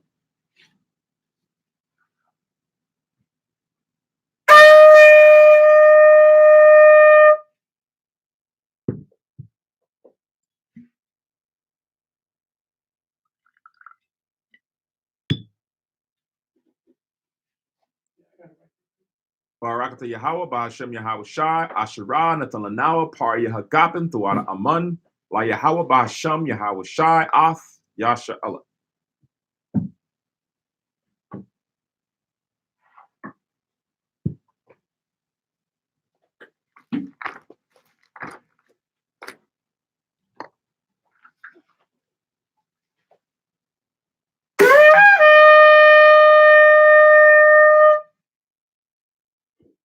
I model upon your Jerusalem, stand and face Jerusalem.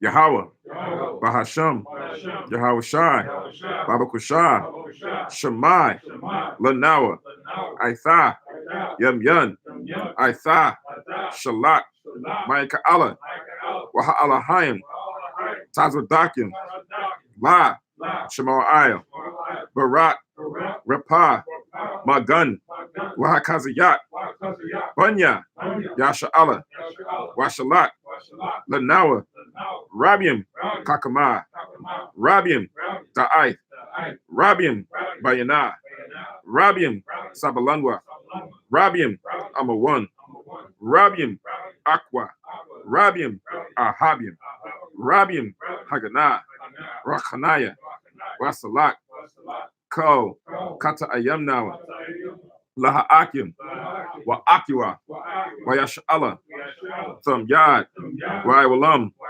Bahasham, Yahawashai, Thawada, Amun. English translation. Yahweh, in the name of Yahweh Shai, or the Most High, in the name of Christ, please listen to us now, right now. Send Michael and the righteous powers of angels to watch over, bless, heal, protect, and make strong the children of Israel. And send to us much wisdom, much knowledge, much understanding, much patience, much faith, much brotherhood, much love, much spiritual protection. And forgive all our sins for the brothers in Israel, for the brothers and sisters in Israel, always and forever. In the name of Yahweh Shai, thank you. So be it. Four Corners Prayer. Yahweh, Bahasham, Yahweh Shai, Barak Nawa, Wayasha Allah, Wabathya Saparim, Shema, Yasharallah, Yahweh, Allah Hayanawa, Yahweh, Achad. All right. That again, Shalom Yashrella and the Shah Yawum Kapar of Atonement. Shalom.